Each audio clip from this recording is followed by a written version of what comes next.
श्री भागवत भगवान की है आरती।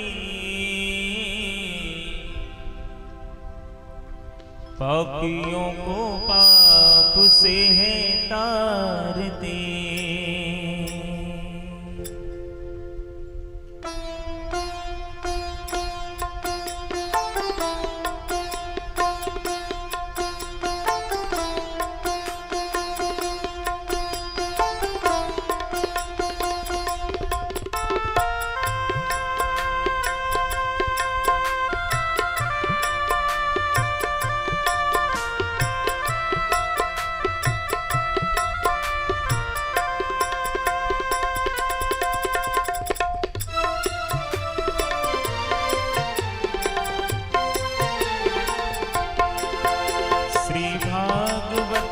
भगवान की है आरती।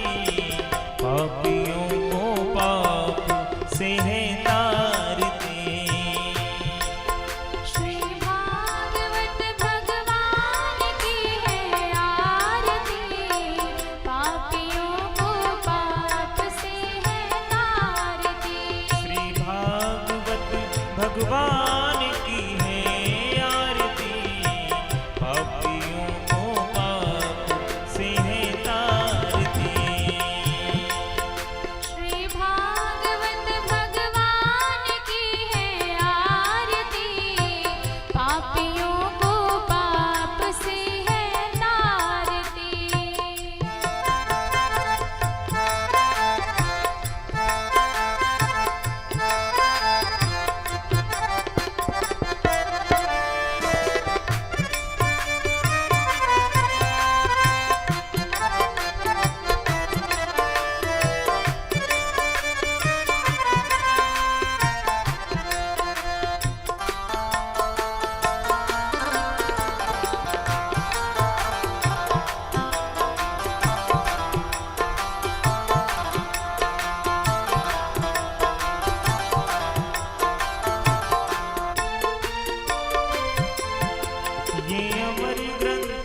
ज्योति जगाने वाला। ये अमर ग्रंथ, ये मुक्ति पंथ, ये पंचम वेद निराला, नव ज्योति जगाने वाला। हरि नाम यही, हरि धाम यही, हरि नाम यही, हरि धाम यही, हरि नाम यही, हरि धाम यही, हरि नाम यही, हरि धाम यही। जग में मंगल की आरती। पापियों को पाप से है तारती। श्री भागवत भगवान की है आरती। पापियों को पाप से है तारती।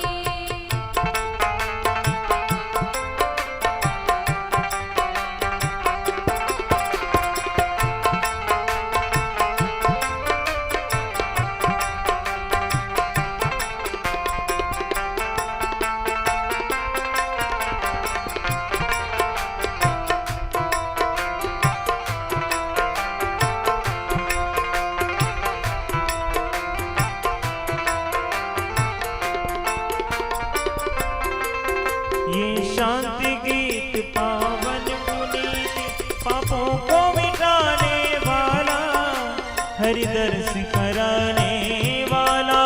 ये शांति गीत पावन पुनीत, पापों को मिटाने वाला, हरि दर्श कराने वाला। ये सुख करने, ये दुख हरणे, ये सुख करने, ये दुख हरणे। श्री मधुसूदन की आरती। पापियों को पाप से है तारती। श्री भागवत भगवान की है आरती। पापियों को पाप से है तारती।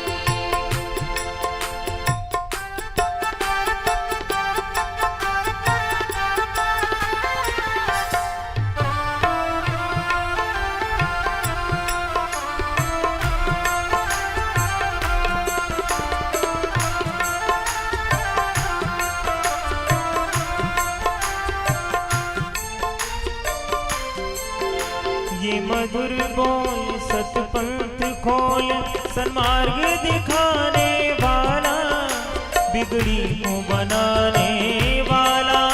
ये मधुर बोल सतपंथ खोल सन्मार्ग बताने वाला, बिगड़ी को बनाने वाला। ये मधुर बोल सतपंथ खोल सन्मार्ग बताने वाला, बिगड़ी को बनाने वाला। बिगड़ी को बनाने वाला। श्री राम यही घनश्याम यही, श्री राम यही घनश्याम यही, मेरे राम यही मेरे श्याम यही। मेरे राम यही मेरे श्याम यही। प्रभु की महिमा की आरती, पापियों को पाप से है तारती। श्री भागवत भगवान की है आरती, पापियों को पाप से है तारती। श्री भागवत भगवान की है आरती, पापियों को पाप से है तारती। पापियों को पाप से है तारती। पापियों को पाप से है तारती। कर्पूर गौरम करुणावतारम, संसार सारम भुजगेन्द्रहारम, सदा वसन्तं हृदयारविन्दे, भवं भवानी सहितं नमामि। त्वमेव माता च पिता त्वमेव, त्वमेव बन्धु च सखा त्वमेव, त्वमेव वेद्या द्रविणं त्वमेव, त्वमेव सर्वं मम देव देव, त्वमेव सर्वं मम देव देव। जलेन शीतले कर्णं पुष्पै देवाभिवन्दनम्, आरोग्यार्थे आत्माभिवन्दनम्। मन्त्रपुष्पाञ्जलिः। ॐ यज्ञेन यज्ञमय जन्त देवास्थानि धर्माणि प्रथमान्यासन्न, ते हनाकं महिमानः, सचन्त्रेऽत्र पूर्वे साध्याः सन्ति देवा। नानासुगन्धिपुष्पाणि यथा कालोद्भवानि च, पुष्पाञ्जलिर्मया दत्त्वा गृहाण परमेश्वर, गृहाण जगदीश्वर। मंत्रपुष्पाञ्जलिं समर्पयामि। बोले श्रीमद्भागवत महापुराण की, बांके बिहारी लाल की, सांवरे सरकार की, राधे रानी सरकार की। बोले सद्गुरुदेव भगवान की, बोले वृंदावन बिहारी लाल की, बोले सियावर रामचंद्र की, पवन सुत हनुमान की, उमापति महादेव की। जय जय श्री राधे। सभी भक्तजन अपने अपने स्थान पर बैठ जाएं और बड़े ही भाव से शांति पूर्वक सभी लोग कथा का श्रवण करें और अपने जीवन को कृतार्थ बनाएं।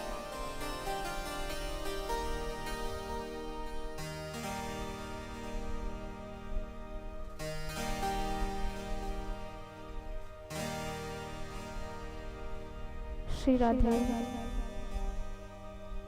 श्री राधे, श्री राधे।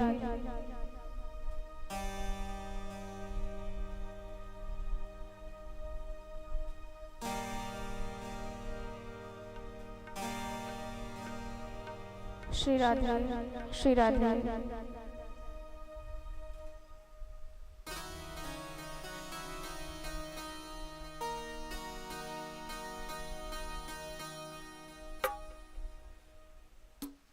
श्री राधे, श्री राधे।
श्री गणेशाय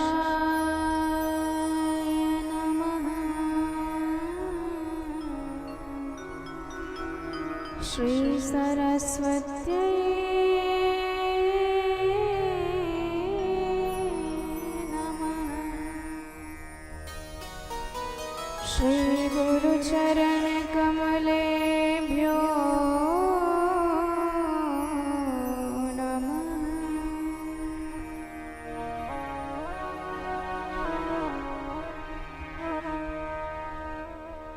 नमः परमहंसास्वादित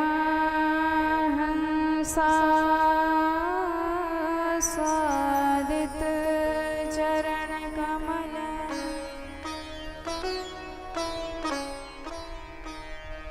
चिन्मकरन्दाय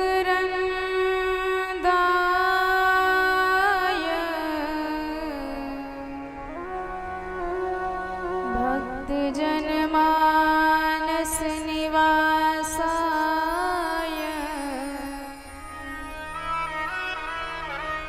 श्री रामचंद्राय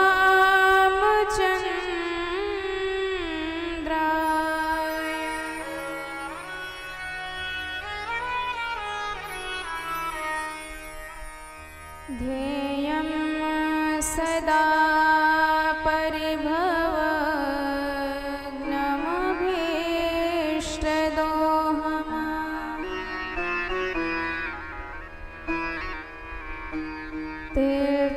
तीर्थास्पदं शिवविरिन् चिनुतं शरण्यम्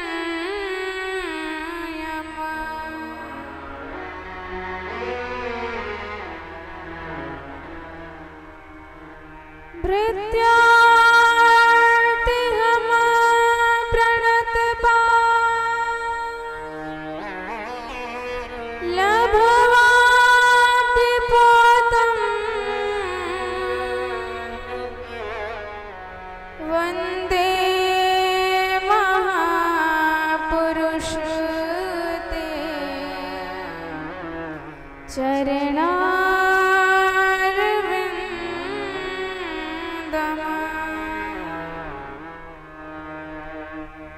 वंशी विभूषितकरा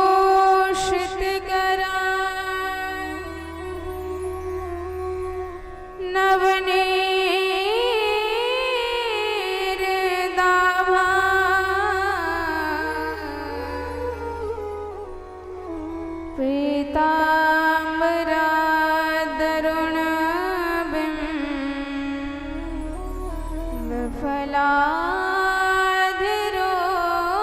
पीताम्बरादरुणबिम्बफलाधिरोष्ठा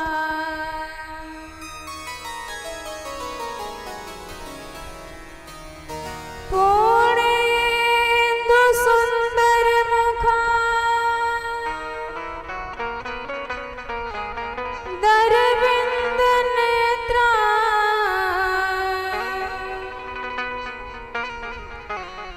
कृष्णात् परं किमपि त्वमहं न जाने।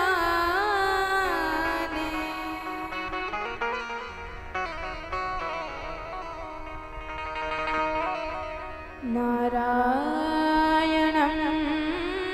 नमस्कृत्य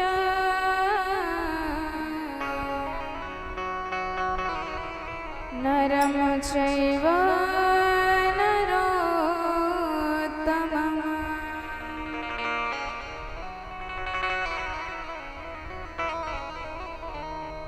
देवीं सरस्वतीं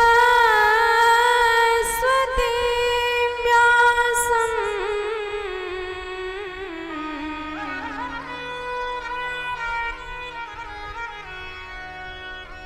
ततो जयमुदीरये।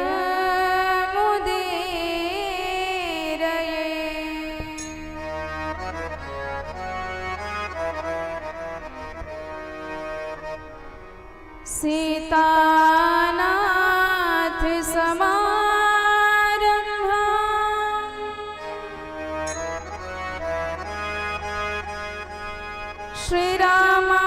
श्रीरामानुज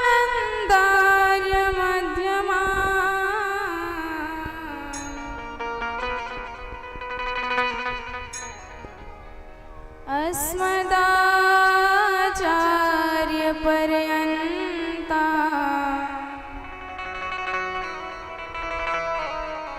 वन्दे श्री गुरु परम्परा।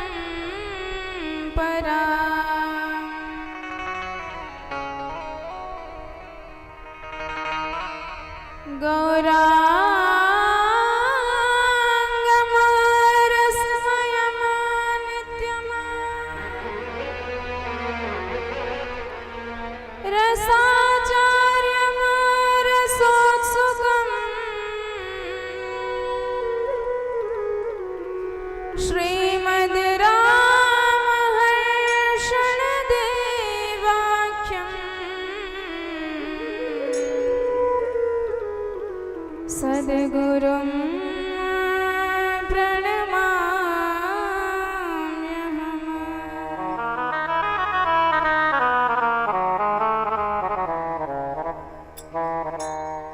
जय जय श्री राधारमण,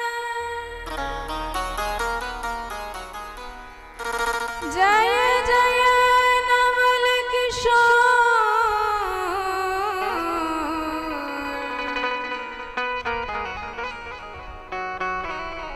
जय गोपी चित चोर प्रभु, जय जय माखन चोर,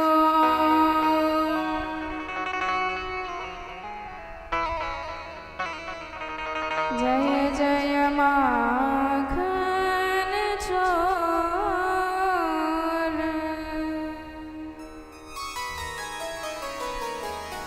बोल वृंदावन विपिन बिहारी लाल की जय हो, राधे रानी सरकार की जय हो, सद्गुरुदेव भगवान की जय हो, बोल हनुमंत लाल की जय हो, भोलेनाथ भगवान की जय हो, शुकदेव भगवान की जय हो। जय जय श्री राधे।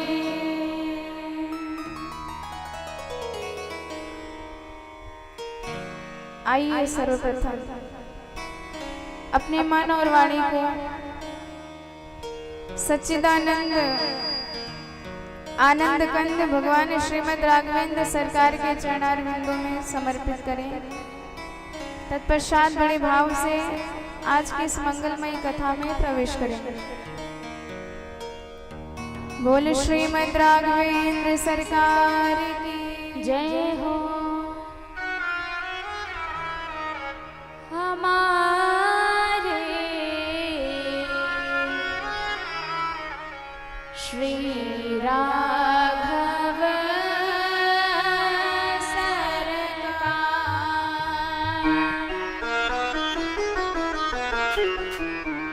हमारे श्री राघव सरकार, हमारे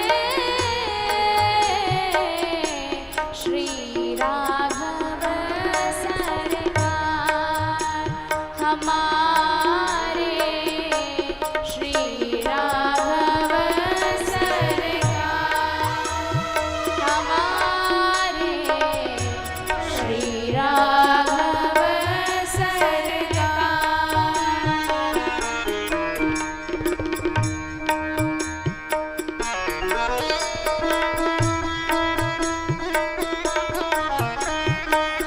सभी लोग बड़े भाव से ताली की सेवा करते हुए बोल राजा रामचंद्र की जय हो।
बोले भक्तवत्सल भगवान की जय हो।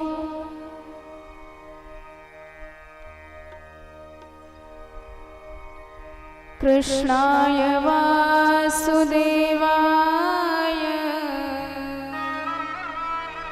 हरे परमात्मने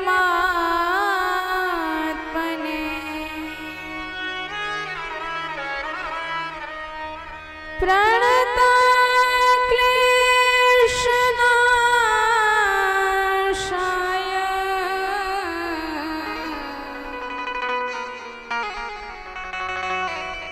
गोविन्दाय नमो नमः।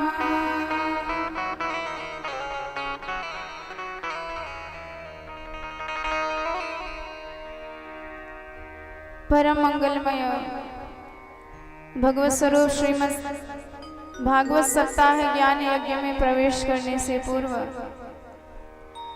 अनंत कोटि ब्रह्मांड नायक परब्रह्म परमात्मा जगदीश्वर जगन्नाथ अकारण करुण करुणा वरुणालय भक्त वांछा कल्पतरु दीन बंधु दीनानाथ तड़िद्युत विनिंदित पीतांबरधारी सच्चिदानंद विग्रह अनंत कोटि कंदर्प दर्प दलन पटियान सर्व वेदांत सार सर्वस्व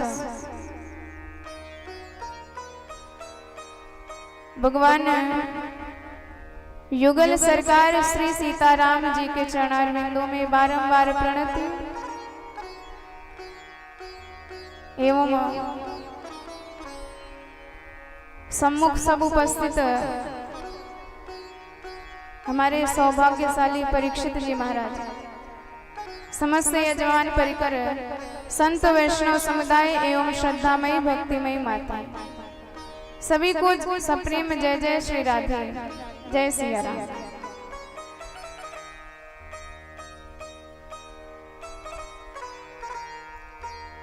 आत्मदेव जी परम दुखी हैं, पर 2 श्लोकों में गोकर्ण जी ने उन्हें दिव्य ज्ञान प्रदान किया और मन में जितनी भी भ्रम थे, जितनी भी अज्ञानता थी, जितने भी दुख के कारण थे, सबका निराकरण किया, परम आनंदमय बना दिया।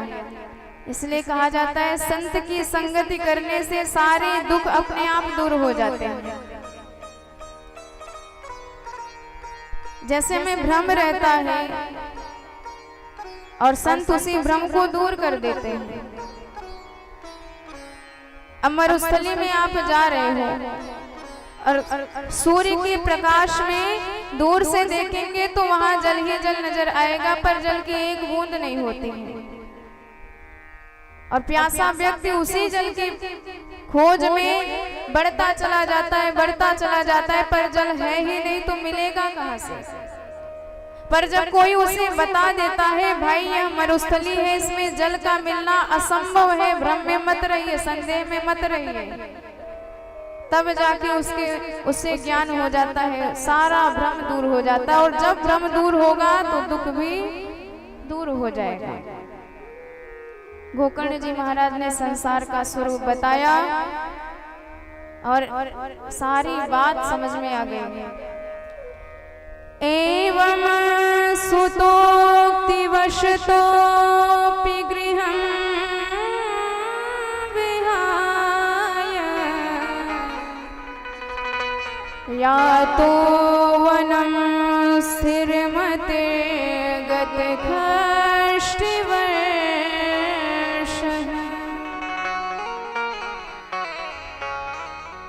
युक्तो हरेरनुदीनं परिचयवासो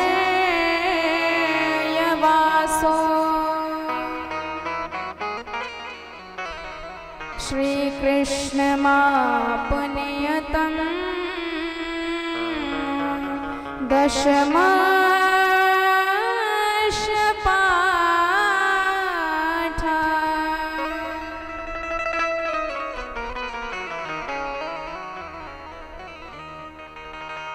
उद्धार हो गया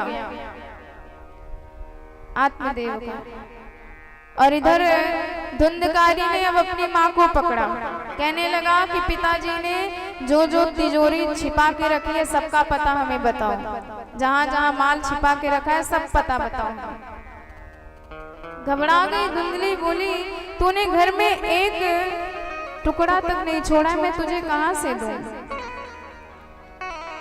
धुंधकारी कहता है कि नहीं बताओगी तो जलती हुई लकड़ी से बुरी तरह पीटूंगा। हनिष्ये लत्तयान चेत। धुंधली इतनी डर गई, रात्रि की वेला हुई, निकल पड़ी अंधेरे में। चलते चलते एक अंध कुआं में गिरी और वहीं उसका प्राणांत हो गया। कूपे पातो कृतो रात्रो तेन सानिधनम गता।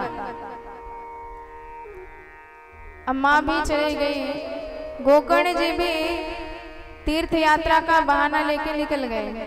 धुंधकारी अकेला घर में मन ही ना लगे तो बाजार से बुला के 5 वेश्याओं को घर में बिठा लिया, दिन रात चोरी करने लगा। विचार करें तो यह कथा हमारी अपनी है। आत्मदेव कौन है? हम जीव ही आत्मदेव के समान हैं।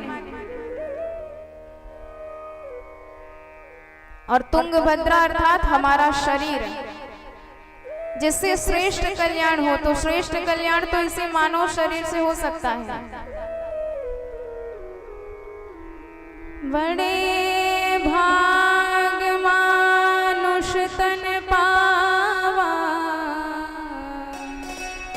सुर दुर्लभ सब ग्रंथ ही गावा। साधन धाम मोक्ष कर द्वारा, तो यह शरीर ही तुंगभद्रा के समान है और इस शरीर में निवास करने वाला जीवात्मा आत्मदेव है। पर जो बुद्धि है वह बुद्धि बड़ी खतरनाक है। और बुद्धि यही धुंधली है। धुंधली का क्या अर्थ है? धुंधली अर्थात जो ना अंधेरे में रहे ना प्रकाश में रहे, दोनों की स्थिति में रहे, संदेह की स्थिति में रहे, ना इस किनारे ना उस किनारे। रस्सी है कि सर्प का भ्रम होगा, जब ना तो दिन रहेगा ना रात, तभी भ्रम होगा। ठीक इसी प्रकार हमें भी भ्रम होता है। कभी कभी तो होता है भगवान ही नहीं है और कभी कभी होता है तो ना इधर है ना उधर है, दोनों की स्थिति में बीच में है। अच्छा मान लीजिए आपने कथाओं में सुना कि हनुमान जी का नाम लेने से कोई भी भूत प्रेत नहीं आता है। भूत प्रेत निकट नहीं आवे, महावीर जब नाम सुनावे। सुन रखा है आपने। और रात्रि को कहीं स्मशान से होके आपको गुजरना पड़ा, गाड़ी खराब हो गई, स्मशान से गुजर गए आप, और आपने सुन रखा है कि रात्रि के वक्त स्मशान में भूत प्रेत घूमते रहते हैं। याद आ गई ये बात है। अब तो एकदम भय से कांप रहे हैं, चलते जा रहे हैं। पर आपने ये भी तो सुना है कि हनुमान जी का नाम लेने से भूत प्रेत निकट नहीं आते, और ये मंत्र जपते भी जा रहे हैं, लेकिन विश्वास नहीं है आपको। और चलते चलते चलते चलते किसी झाड़ी में मान लीजिए वस्त्र फंस गया। अब जब वस्त्र फंसा तो आपको लगा कि सच में भूत प्रेत ने पकड़ रखा है। एकदम भय से कांप गए, थर थर कांप रहे हैं, मंत्र जपते जा रहे हैं, भूत प्रेत निकट नहीं आवे, महावीर जब नाम सुनावे। पर शायद आपको उस भूत प्रेत पे ज्यादा विश्वास है, लेकिन हनुमान जी पे विश्वास नहीं है। क्योंकि विश्वास होता तो आप डरते ही नहीं, भय से मुक्त रहते। तो यही स्थिति धुंधली की है, यही स्थिति हमारी बुद्धि की है। ना हम इस तरफ रहते ना उस तरफ रहते, हमेशा भ्रम की, संदेह की स्थिति में रहते हैं।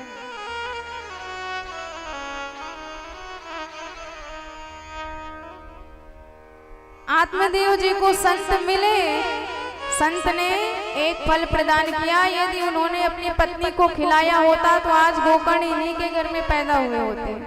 लेकिन क्या किया इन्होंने? पत्नी के हवाले कर दिया फल की खा लेना, निश्चिंत हो गए। और इसी प्रकार हम भी कथा में जाते हैं, सत्संग में एक एक सूत्र सुनते हैं और यदि आप उसी वक्त अपनी बुद्धि में उतार लेते तो आपका उद्धार हो जाता। लेकिन हम क्या करते हैं, चलो ठीक है कर लेंगे, अब बुद्धि के हवाले छोड़ देते हैं और वह बुद्धि कभी इसको स्वीकार करेगी ही नहीं। तो क्या पैदा होगा, धुंधकारी आएगा, और धुंधकारी आएगा सर्वनाश कर डालेगा।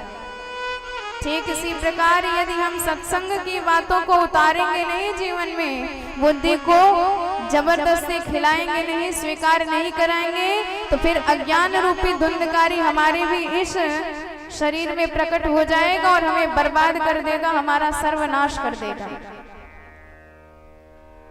लेकिन एक बात ध्यान देने की है, आत्मदेव जी का कल्याण हुआ किसके कारण, गोकर्ण जी के कारण। तो जो सत्संग आप सुनेंगे भले ही बुद्धि में ना उतारे, पर कभी ना कभी वह सत्संग काम करेगा ही। जब ऐसी स्थिति हो जाएगी, क्या करें क्या ना करें, कहाँ जाएं, किंग कर्तव्य विमूढ़ता आ जाएगी। जैसे अंधेरा हो गया, लाइट जल रही थी, सब जा रहे थे, बेचारे रास्ता भटक गए अंधेरा होते, पर आपके हाथ में टॉर्च थी। पहले तो आपको भार लग रही थी, लेकिन जैसे ही अंधेरा हुआ सब रास्ता भटक गए, आपने अपनी टॉर्च उठाई, जलाई और सीधे चल दिए। तो ठीक इसी प्रकार सत्संग का सूत्र ऐसी स्थिति में आपके सामने आएगा और आपकी रक्षा करेगा, आपका उद्धार करेगा। सत्संग का फल कभी भी खाली नहीं जाता है, अचूक होता है, कभी ना कभी उद्धार करके रहेगा, चाहे बुद्धि में उतारिए या मत उतारिए। बोले भक्तवत्सल भगवान की जय हो।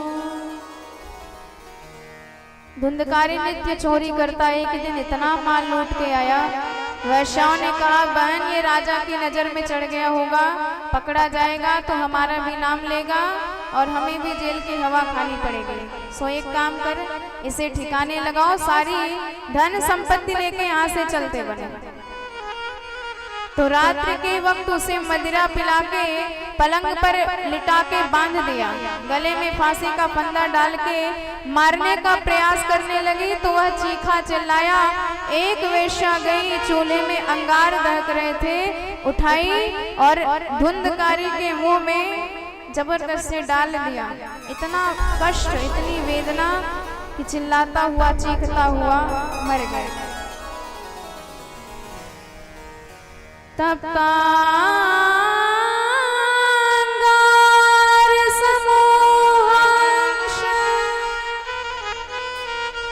तन मुखो विचिक्षिपो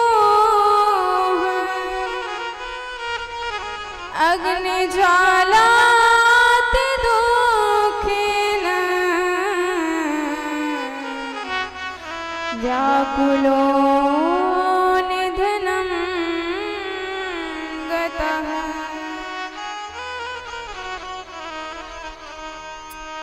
मरने के बाद भयंकर प्रेत योनि प्राप्त की। गोकर्ण जी को पता चला, गया जी में श्राद्ध की उसके नाम का, और एक दिन लौट करके अपने घर आए। रात्रि का वक्त था, किसी को जगाया नहीं, एक कोना साफ करके वहीं लेटे।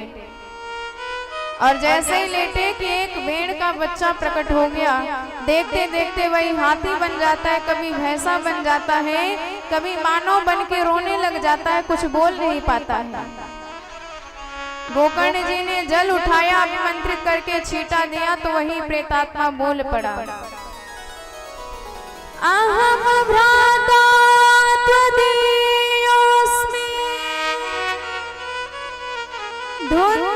धुंधकारेति नामतः स्वकीयेनैव दोषेण ब्रह्मत्वं नाश्रितं मया।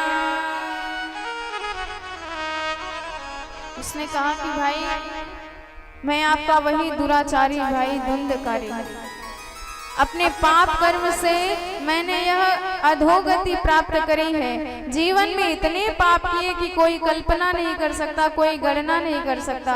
भैया मुझे इस प्रेत योनि में भयंकर कष्ट प्राप्त हो रहा है। कितना विशाल शरीर, हाथी से भी बड़ा, और मुख केवल सुई की नोक जैसा, आहार केवल वायु का मिलता है। अत्यंत कष्ट से मैं यहाँ संत्रस्त हो रहा हूँ, आप कृपा सिंधु है, मुझे मुक्त करिए यहाँ से। गोकर्ण जी ने आश्चर्य से कहा कि भैया मैंने आपके नाम का गया जी में श्राद्ध किया है, तत्कथन नहीं वो मुक्तोसी। धुंधकारी बोला चाहे एक नहीं 1000 श्राद्ध आप कर दीजिए, पर मैं भी ऐसा वैसा प्रेत नहीं हूँ। गया श्राद्ध शते नापि मुक्तिर्मे न भविष्यति। अहो बंधु कृपा सिंधु भ्रातुर मामाश मोचय। हे कृपा सिंधु, हे भैया मुझे यहाँ से मुक्त करिए। धुंधकारी ने कहा चिंता मत करो, कल कुछ व्यवस्था करेंगे। सुबह गोकर्ण जी ने सूर्य देव के रथ को स्तंभित कर दिया। तुभ्यम नमो जग साक्षिण ब्रूहि में मुक्ति हेतवे। सूर्य देव ने उपाय बताया। प्रिय गोकर्ण, श्रीमद् भागवत सप्ताह ज्ञान यज्ञ का श्रवण कराइए, धुंधकारी को सारे पाप दूर हो जाएंगे।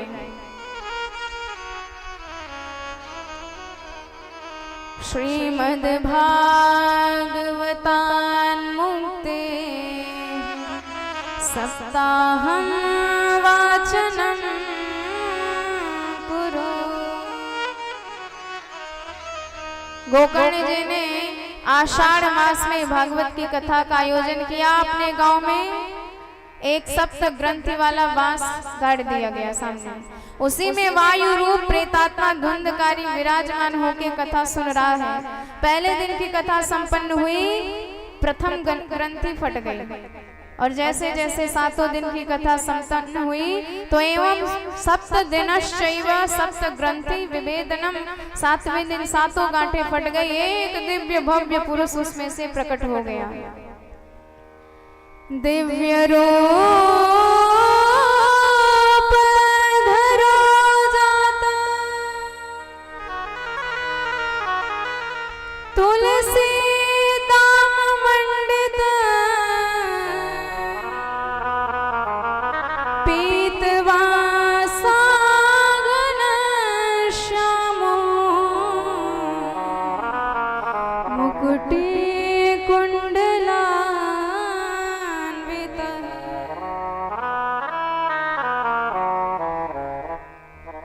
और जैसे ही गोकर्ण जी ने उनकी दिव्यता देखी, कहने लगे आप कौन हैं? धुंधकारी बोला कि मैं आपका वही भाई धुंधकारी हूँ। धन्य है भगवान की यह मंगलमयी कथा जिसने मुझ जैसे पतित को परम पावन पुनीत बना दिया। धन्या भागवती वार्ता प्रेत पीड़ा विनाशिनी। सप्ताहोऽपि तथा धन्या कृष्णलोक फलप्रदा।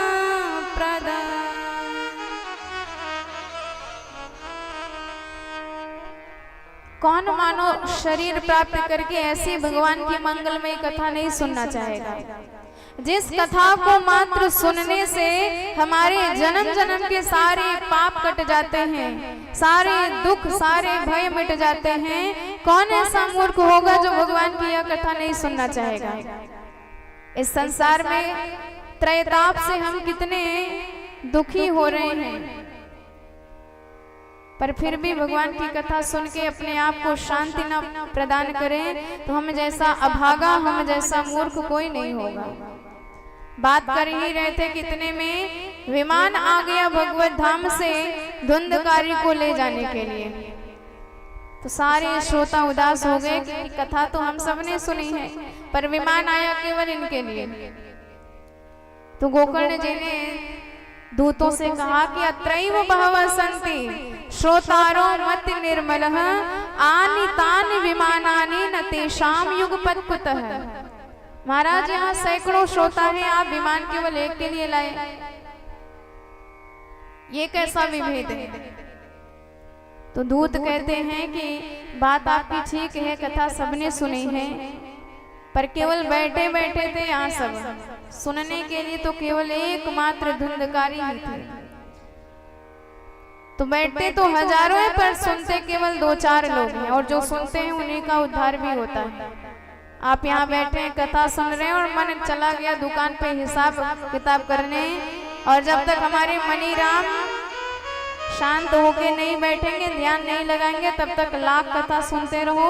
इस कान से सुनेंगे, दूसरे कान से निकल जाएगा। मन लगा के जो कथा सुनी जाती है वही उद्धार करने वाली होती है। श्रवणस्य विभेदेन फल भेदोत्र संस्थितः, श्रवणम तु कृतं सर्वैः न तथा मननम कृतः, और फल भेदस्ततो जातो भजमनादपि मानद। तो देखिए श्रोता भी कई प्रकार के होते हैं। पहले श्रोता होते हैं जो सब दुनियादारी से मन इतर करके भगवान की ध्यान पूर्वक कथा सुनते हैं, और दूसरे होते हैं सरोता जो केवल छिद्रान्वेषण करने कथा में आते हैं, कमियां निकालने के लिए आते हैं कि यहाँ ये कमी है, वहाँ वो कमी है, सारी कमियां आपको ढूंढ ढूंढ के बताएंगे। और तीसरे होते हैं सोता, ये जहाँ रहते हैं वहाँ परम शांति रहती है। स्थान ऐसा ढूंढेंगे जहाँ से किसी की नजर हम पे ना पड़ पाए। घर में तो बच्चे सोने नहीं देते, घर में जो मीठी नींद की गोली खाने के बाद भी नहीं आती, वह यहाँ बड़े आराम से आ जाती है। तो ऐसे सोता और सरोता को भगवान नहीं मिलते हैं, भगवान मिलते हैं केवल श्रोता को।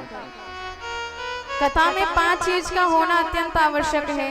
सर्वप्रथम कथा का स्थान, कथा का स्थान एकदम शांतिमय और सुंदर होना चाहिए। और दूसरा कथा का गान, कथा के श्लोकों को गाकर आपको सुनाया जाए और साथ में आप भी गाएं। और तीसरी कथा का ध्यान, जो कथा आप सुन रहे हो उसे केवल सुनिए ही मत, उसका ध्यान भी करिए, बुद्धि में उतारिए भी, उसको हमेशा स्मरण में रखिए। और चौथी बात, कथा का ज्ञान रखिए कि क्या हमें सुनाया जा रहा है, किस लिए सुनाया जा रहा है, किस विषय पर सुनाया जा रहा है, इतना ज्ञान अवश्य रखना। और 5वां, कथा में आपके कान हैं, कान नहीं रहेंगे तो फिर कथा किसी प्रकार से नहीं सुन पाएंगे। तो कान लगा के, मन लगा के भगवान की कथा सुनेंगे, तब वह लाभकारी होगी। अब तो सारे श्रोता पुनः तैयार हो गए। श्रावण मास में फिर से कथा का आयोजन किया गोकर्ण जी महाराज ने, मन लगा के ध्यान से कथा सुनी। अब तो जितने श्रोता उतने विमान प्रकट हो गए। बोल भक्तवत्सल भगवान की जय हो। अयोध्या वासिनः पूर्वं यथा रामेण संगता तथा कृष्णेन तेनेता गोलोकं योगी दुर्लभमा। स्वयं भगवान प्रकट होके गोकर्ण जी को हृदय से लगा लिए और सबको गोलोक धाम लेके गए। बोल भक्तवत्सल भगवान की जय हो। पुनः प्रश्न किया सूत जी से शौनकादि ऋषियों ने, गुरुदेव ये बताइए कथा का आयोजन कैसे करना चाहिए, नियम क्या है, व्यास कैसा होना चाहिए। तो इस पर सूत जी कहते हैं कि जब भी प्रेम जागृत हो वही मुहूर्त सबसे बड़ा है, आप भगवान की कथा सुन सकते हैं। और दूसरे, विवाहे यादृशम वित्तम तादृशम परिकल्पयेत। जैसे कन्या के विवाह में कितना खर्चा आएगा कोई इदमित्थम करके नहीं बता सकता। कोई ज्यादा में करता है, कोई कम में करता है, जितनी जिसकी सामर्थ्य, जितनी श्रद्धा। तो कोई जबरदस्ती नहीं है, जितनी आपकी श्रद्धा है, जितना सामर्थ्य है, उसी हिसाब से भगवान की कथा का आयोजन प्रेम पूर्वक करिए। और दूसरी बात, कथा व्यास का चयन करते वक्त ध्यान दीजिए कि उसमें कुछ गुण अवश्य होने चाहिए। विरक्तो वैष्णवो विप्रो वेद शास्त्र विशोधिकृत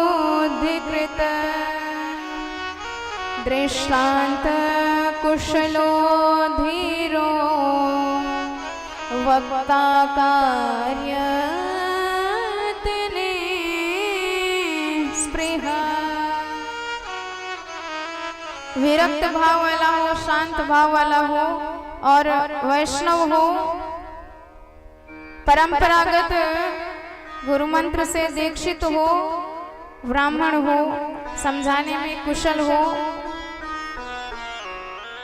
धैर्यवान हो, यह गुण बताए गए हैं। और शुक रूप प्रपोधज्ञ सर्वशास्त्र विशारद एतत् कथा प्रकाशेन मद ज्ञानम विनाशय। व्यास में साक्षात शुकदेव भगवान का दर्शन करें, क्योंकि बोलने वाला कोई भी हो पर प्रेरणा देने वाले साक्षात भगवान होते हैं। बिना हरि की कृपा से वाणी कभी भी मुखरित नहीं हो सकती।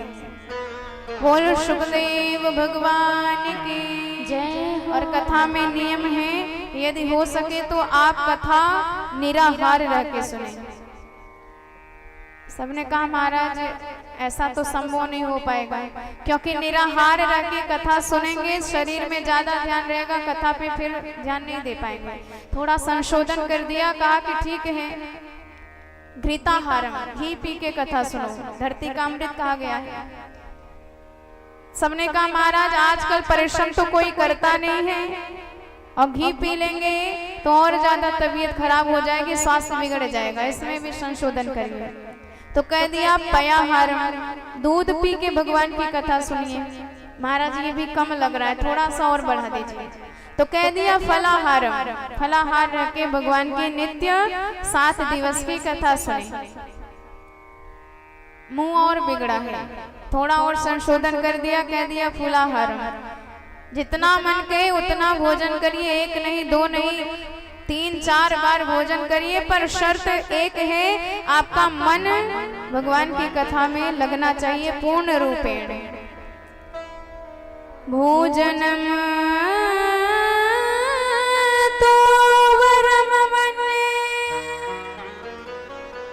कथा श्रवण कार्यक्रम नोपवास वर प्रोक्त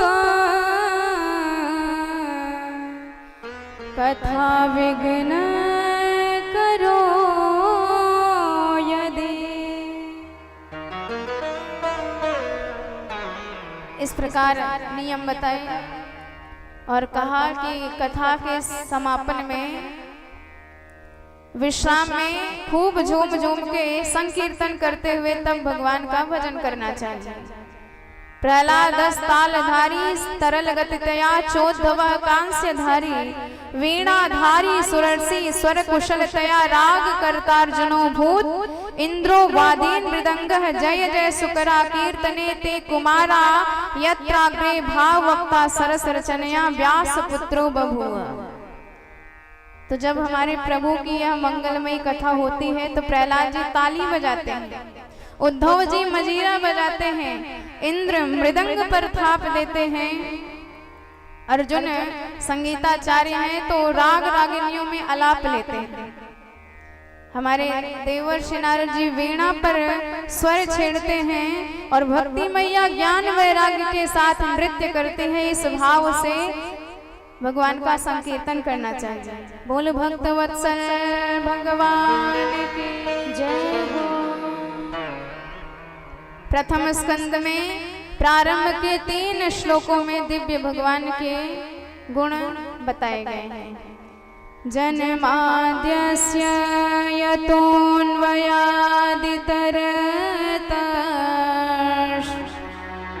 पार्थेष्वभिज्ञ स्वराट तेने ब्रह्म हृदय आदि कवये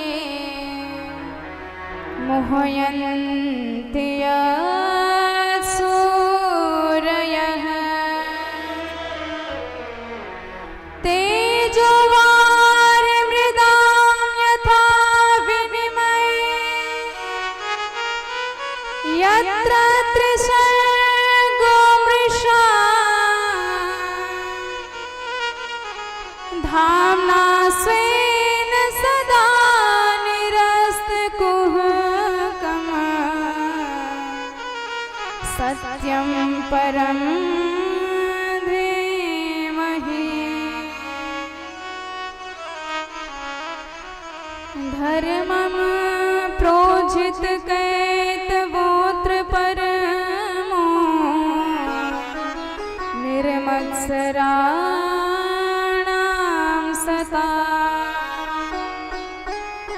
वेद्यं वास्तवमत्र वस्तु शिवदम् तापत्रयोन्मूलनम्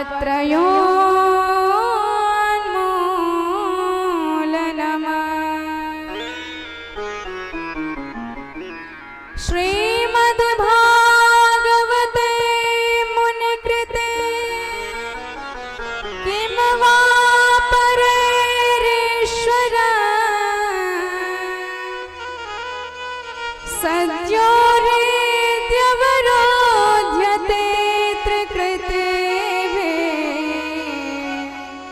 शुश्रूषुभिस्तत्क्षणा।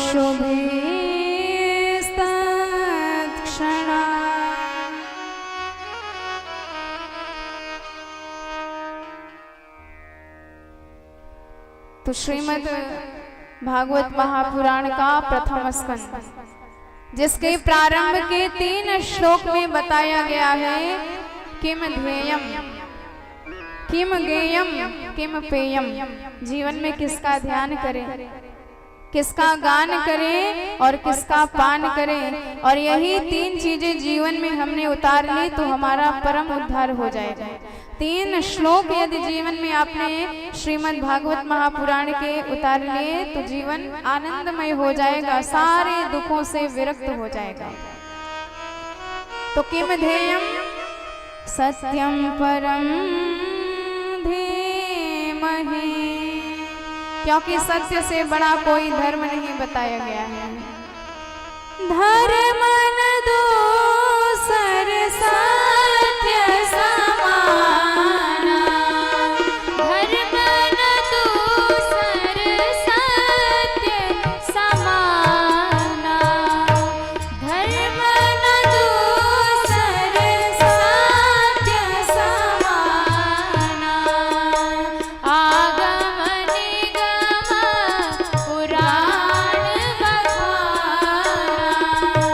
आगम निगम पुराण बखाना। धर्म न दूसर सत्य समाना, आगम निगम पुराण बखाना,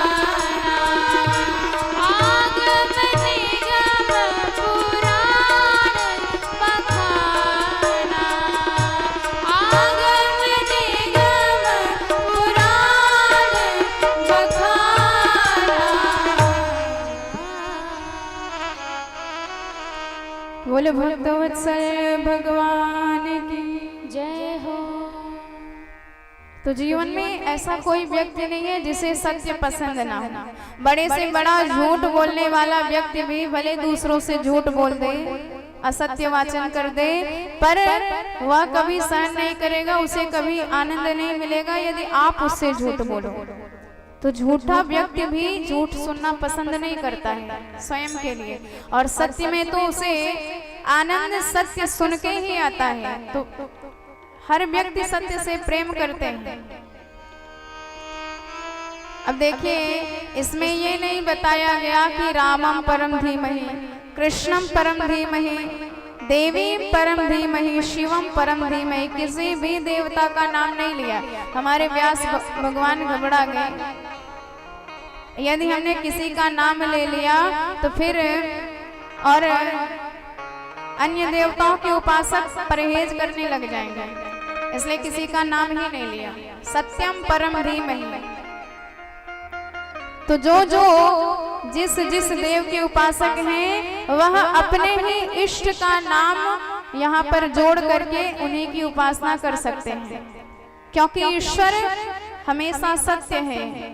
सत्यम सच्चिदानंदम, इसीलिए सच्चिदानंद जो भी कहा जाता है उसी का यहाँ ध्यान किया जाता है। तो हम सब श्रीमद् भागवत कथा का श्रवण कर रहे हैं, इसलिए सच्चिदानंद के रूप में हम सब कृष्ण भगवान का ध्यान करते हैं। सत्यम सच्चिदानंद स्वरूपम श्री कृष्णम परम परमेश्वरम धीमहि ध्यायेमः, हम सब कृष्ण भगवान का ध्यान करते हैं। तो पहले विचार कीजिए इस श्लोक का क्या अर्थ होता है और भगवान की तरफ कैसे इशारा किया गया, केवल लक्षण बताया गया है। आप पहचानिए कि किसकी तरफ इशारा किया जा रहा है। सारा लक्षण आपको बता दिया गया है। पहला लक्षण क्या है? जन्माद्यस्य यतः,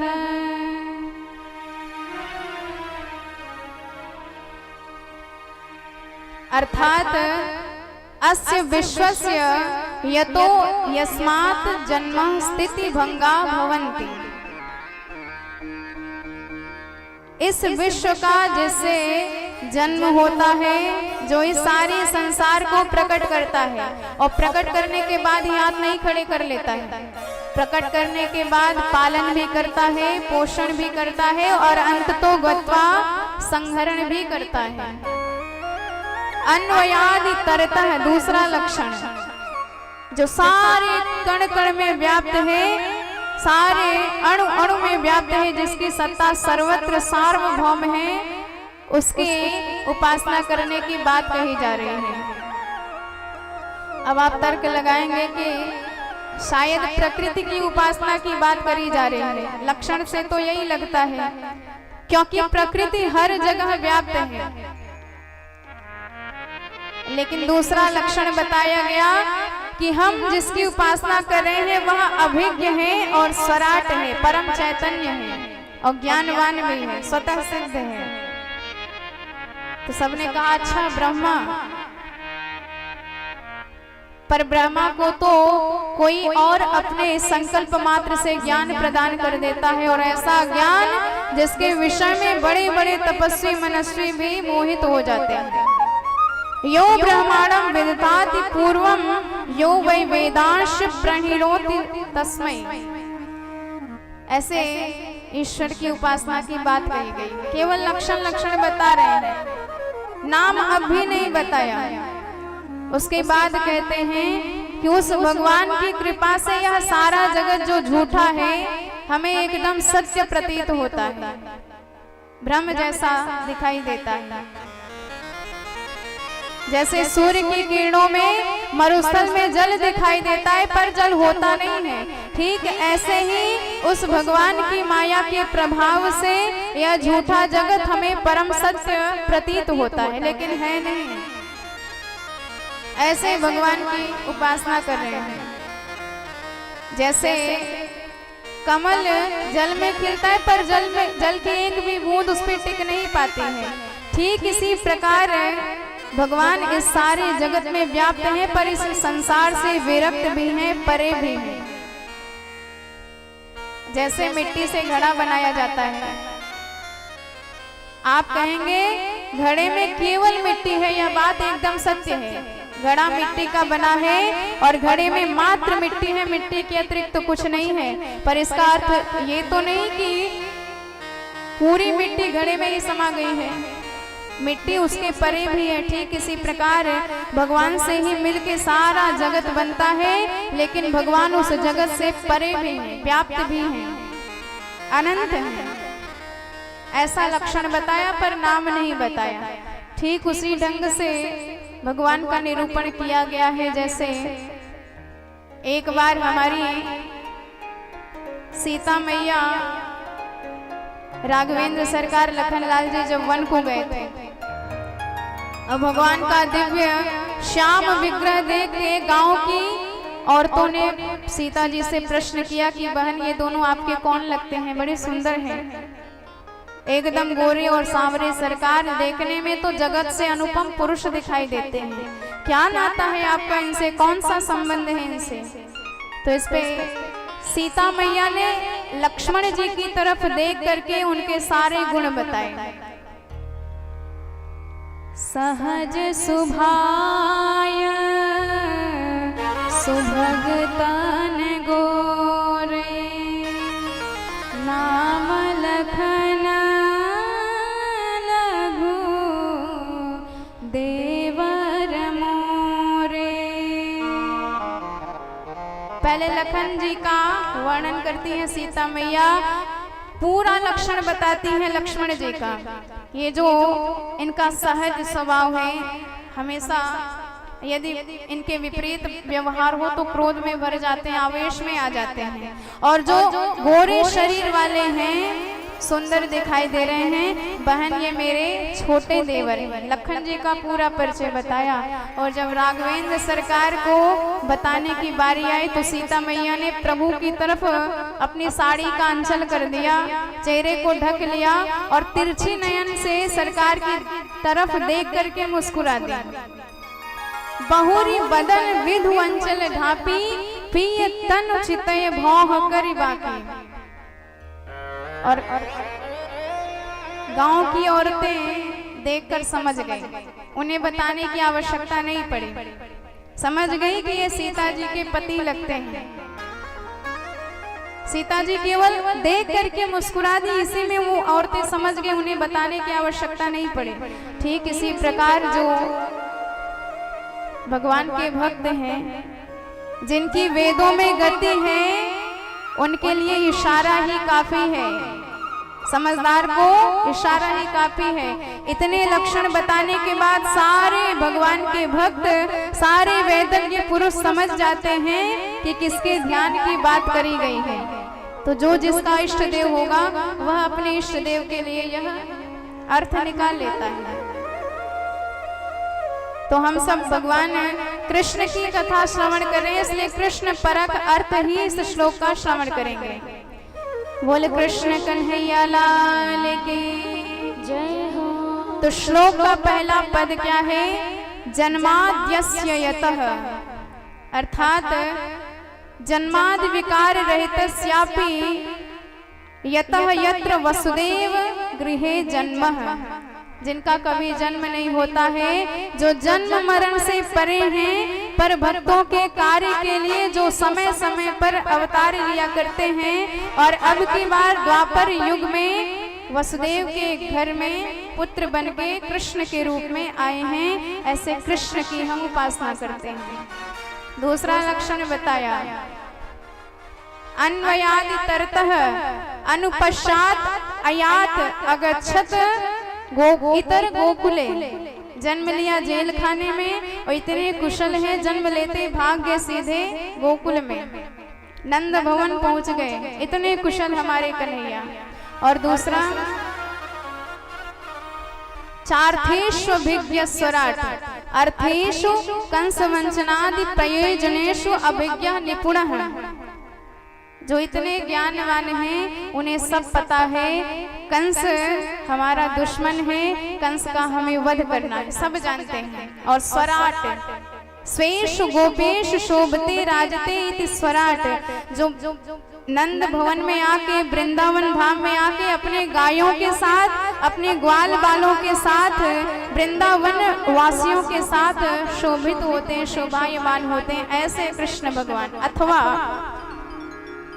सारे गम पधनी सप्त स्वरेणोप लक्षिता वंशी तया वंश्या सह शोभते राजते इति स्वराट, जो सप्त स्वरों वाली दिव्य शोभायमान वंशी के साथ परम सुंदर लगते हैं, राजते हैं, ऐसे बंसी वाले सरकार का हम सब ध्यान करते हैं। और एक लक्षण और बताया गया, तेने ब्रह्म हृदय आदि कवये मोहयन्ति यत् सूर्यः। आदि कवये ब्रह्मणे ब्रह्माणं विस्मापयितुं तनु विस्तारणे।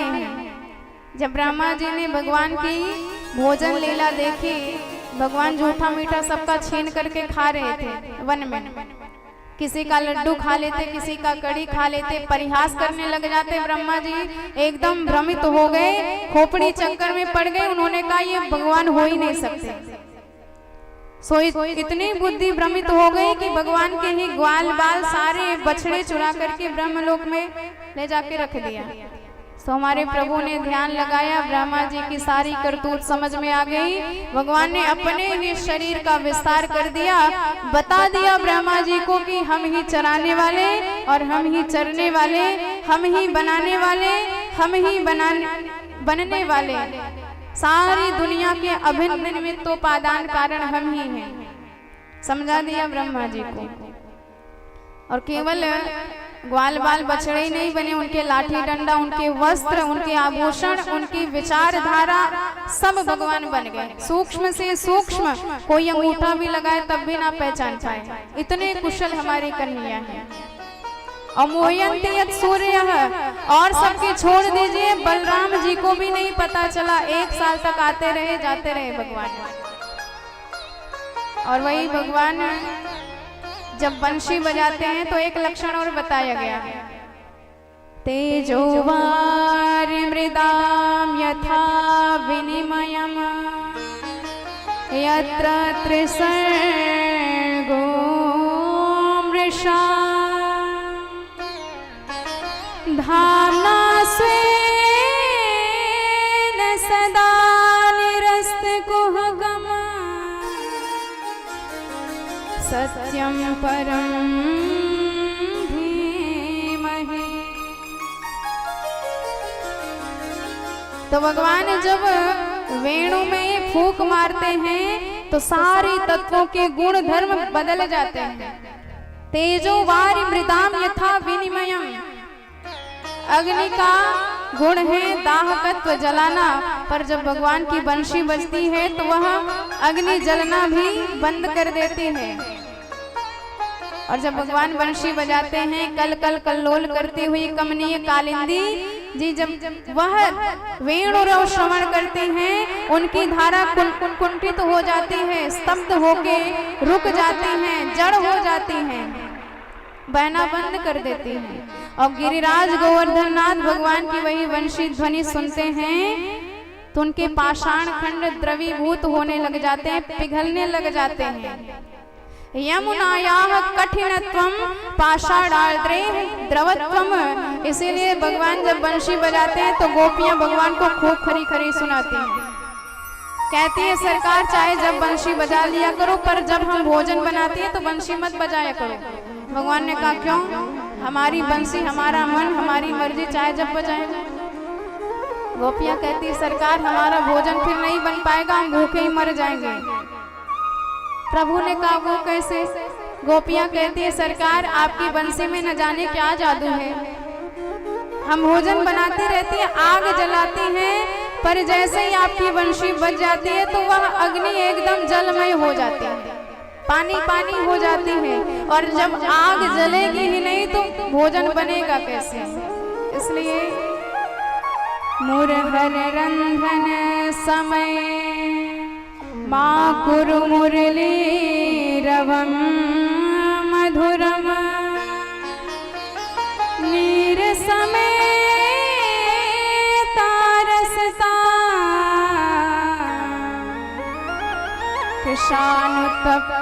कृशानुतप्येति कृषतर्ता।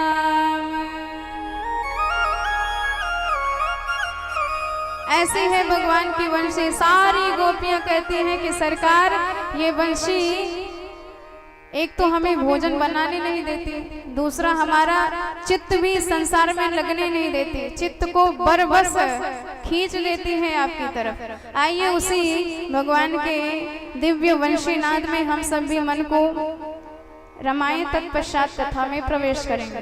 बोल बंसी वाले सरकार की जय हो।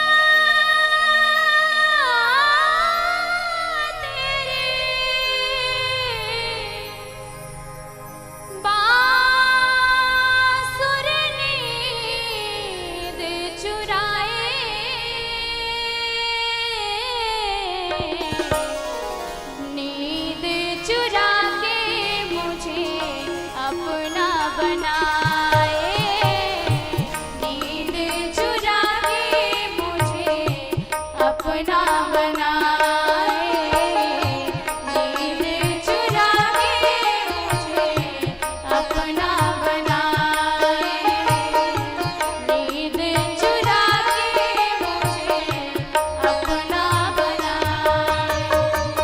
कान्हा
बोल भक्त वत्सल भगवान की जय हो।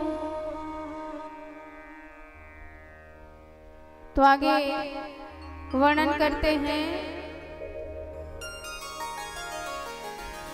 कृष्ण लीला त्रिधा प्रोक्ता तत्तदभे दैर नेकदा गोकुले मथुरायाम च द्वारवत्या तथा क्रमात्। श्री कृष्ण चरित्रे भगवान कृष्ण का चरित्र और भगवान कृष्ण की लीला 3 धाम में हुई है, गोकुल में, मथुरा में और द्वारिकापुरी में। तो जैसे सरकार सच्चिदानंद है, ऐसे इनका यह धाम भी सच्चिदानंदमय है। उस धाम में जाने के बाद आपको सारे पापों से मुक्ति मिल जाएगी। और जो उस धाम में निवास करते हैं तो स्वेन मथुरा खेन धामना तन निवासिना सदा सर्वदा निरस्तम कुहकम संसार लक्षणम येन तम।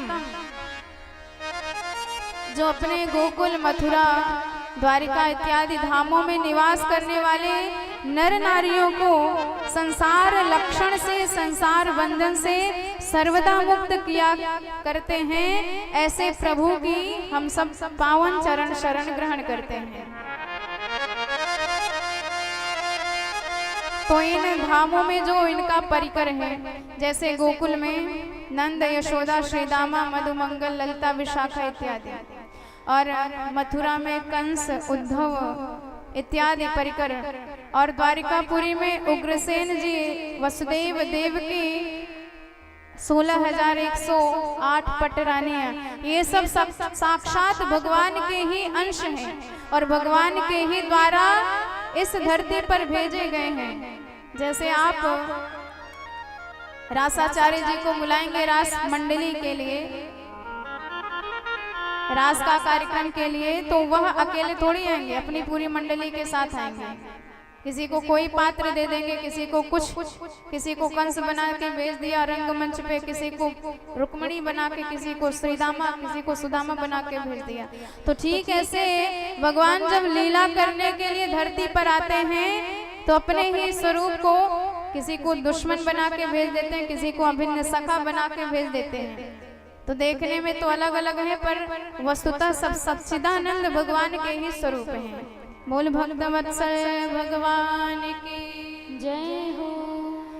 तो किम ध्येयम, ध्येय में आप अपने भगवान का ही ध्यान कर सकते हैं, अपने भगवान को ही याद कर सकते हैं, जो भी आपको पसंद हो।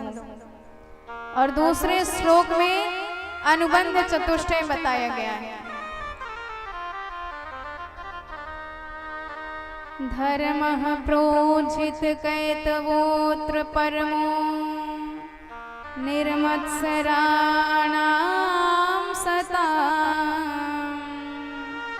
वेद्यं वास्तवमत्र वास्तु शिवदम् तापत्रयोन्मूलनम्।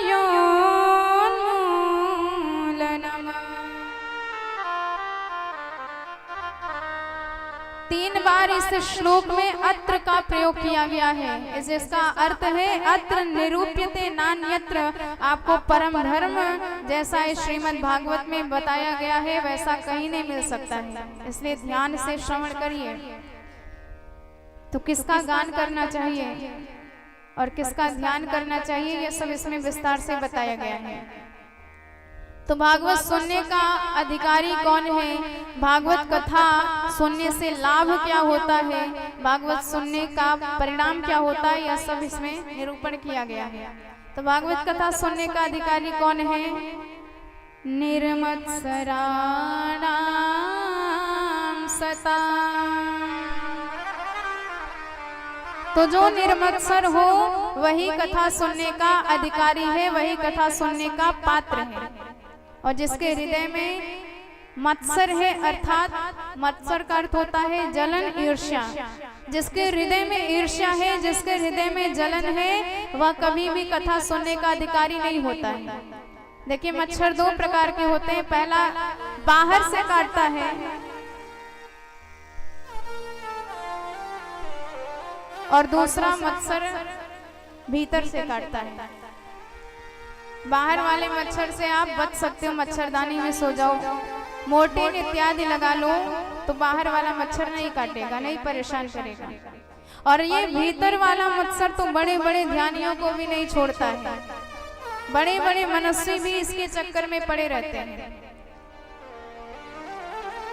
जब किसी की योग्यता, जब किसी की संपत्ति, जब किसी के बढ़े हुए धन इत्यादि को देखकर आपके मन में जलन होने लगे, स्पृहा होने लगे कि हम 4 साल से वही एक गाड़ी दौड़ा रहे हैं और पड़ोसी ने 4 साल में 4 नई गाड़ियां निकलवा ली। जब ये भाव आ जाए मन में, समझ लीजिए कि आप कथा सुनने के कभी अधिकारी नहीं हो सकते हैं। पहले पात्रता बनाइए, तब कथा जीवन में उतर सकती है। और जब तक पात्रता नहीं है, लाख भरने का प्रयास करते रहो, कभी आपका पात्र भर नहीं सकता है। बरसात समान होती है, पर यदि उस बरसात के जल को इकट्ठा करने के लिए आप कोई कटोरी रख दें, कोई लोटा रख दें और कोई टांकी इत्यादि रख दें, तो जल किसमें ज्यादा आएगा? जो पात्र बड़ा होगा उसमें ज्यादा जल आएगा। तो जितनी पात्रता आप अपनी बनाएंगे उतना ज्यादा लाभ आपको मिलेगा। और पात्रता नहीं है, अमृत जैसा गाय का दूध भी यदि आप जरा से खट्टे बर्तन में रख दो तो सारा दूध फट जाएगा, बर्बाद हो जाएगा। इसीलिए हृदय का पात्र निर्मत्सर होना चाहिए, तभी भगवान की कथा लाभ कर सकती है, नहीं तो कभी नहीं करेगी। चाहे आप ब्रह्मा जी से भी सुनने चले जाओ, पर पात्रता ही नहीं है तो कभी वह कथा कल्याण नहीं कर सकती। अब जैसे किसी ने कहा कि 1 लोटा जल लाओ, तो आपने कहा कि ठीक है लाते हैं। पहले नल के पास गए तो आपने कहा कि नल से क्यों ले, इससे बड़े स्रोत के पास जाते हैं। तो आप सीधे कुएं के पास गए, फिर कहा कुएं से क्यों ले, इससे भी बड़ा कोई स्रोत होता है, वहां जाएंगे। तो सीधे चले गए सरोवर में। अब फिर वहां से भी नहीं मन माना तो कहने लगे गंगा जल भर के आपको पिलाएंगे। सीधे गंगा नदी पे पहुंच गए जल लाने के लिए, वहां भी मन नहीं माना, कहे आपको सबसे बड़े स्रोत सागर का जल पिलाएंगे, और सागर के पास चले गए। पर लोटा तो आपका वही है। तो चाहे जितने बड़े अथाह अनंत सागर के पास चले जाओ, पर पात्र आपका उतना सा ही है, तो जल भी उतना सा ही आएगा। कर्म कमंडल कर लिए तुलसी जहाँ जहाँ जाए, सरिता समुद्र कूप जल बूंद न अधिक समाए। इसलिए पात्रता बनाइए अपने जीवन में, और किसी से जलन करना छोड़ दीजिए। सबसे बुरी बात होती है जलन करना। जब किसी का वैभव देखकर, संपत्ति देखकर, गुण देखकर, ज्ञान देखकर, पद प्रतिष्ठा देखकर, मान सम्मान देखकर आपके मन में आनंद होने लगे, हर्ष होने लगे कि कैसे ठाकुर जी की कृपा इस पर बरसी हुई है, ऐसी कृपा प्रभु सब पर बरसाते रहे। यह भाव जिस दिन मन में आ जाएगा, उस दिन आप कथा सुनने के उत्तम अधिकारी हो जाओगे। और जब तक जलन करते रहोगे तब तक कभी भी अधिकारी नहीं बन सकते। जैसे एक बार एक व्यक्ति बहुत ज्यादा ईर्ष्यालु था और उसके पास संपत्ति नहीं थी, धन नहीं था। किसी ने बताया कि आप भोलेनाथ की पूजा करो, यदि भोलेनाथ प्रसन्न हो गए, आशुतोष नाम है, अति शीघ्र आपको बहुत सारा धन प्रदान कर देंगे। बात मान ली उसने, खूब बड़े भाव से भोलेनाथ का ध्यान लगाया, भोलेनाथ की उपासना करी। शिव जी प्रसन्न हुए, दर्शन दिया भोलेनाथ ने, हाथ जोड़ के गदगद हो गया, धन्य हो महाराज, मेरा सौभाग्य कि साक्षात मुझे भोलेनाथ के दर्शन प्राप्त हुए। भोलेनाथ ने कहा बेटा वरदान मांगो, वरम रोहि, क्या चाहते हो? उसने कहा कि महाराज केवल इतना वरदान दीजिए, मैं जो चाहूं वह मुझे मिल जाए, जो भी इच्छा करूं मुझे मिल जाए अति शीघ्र। भोलेनाथ ने कहा चलो ठीक है, हमने तुझे आशीर्वाद दिया, लेकिन मेरी पहली पूरी बात सुन लो। तुम जो चाहोगे वह तुम्हें मिलेगा। हम तुम्हें अपना शंख प्रदान कर रहे हैं और इस शंख को बजा के जो भी इच्छा कहोगे सारी इच्छा तुम्हारी पूर्ण हो जाएगी। लेकिन एक बात याद रखना, जो चीज तुम्हें मिलेगा तुम्हारे पड़ोसियों को वही चीज 2 गुना मिलेगी।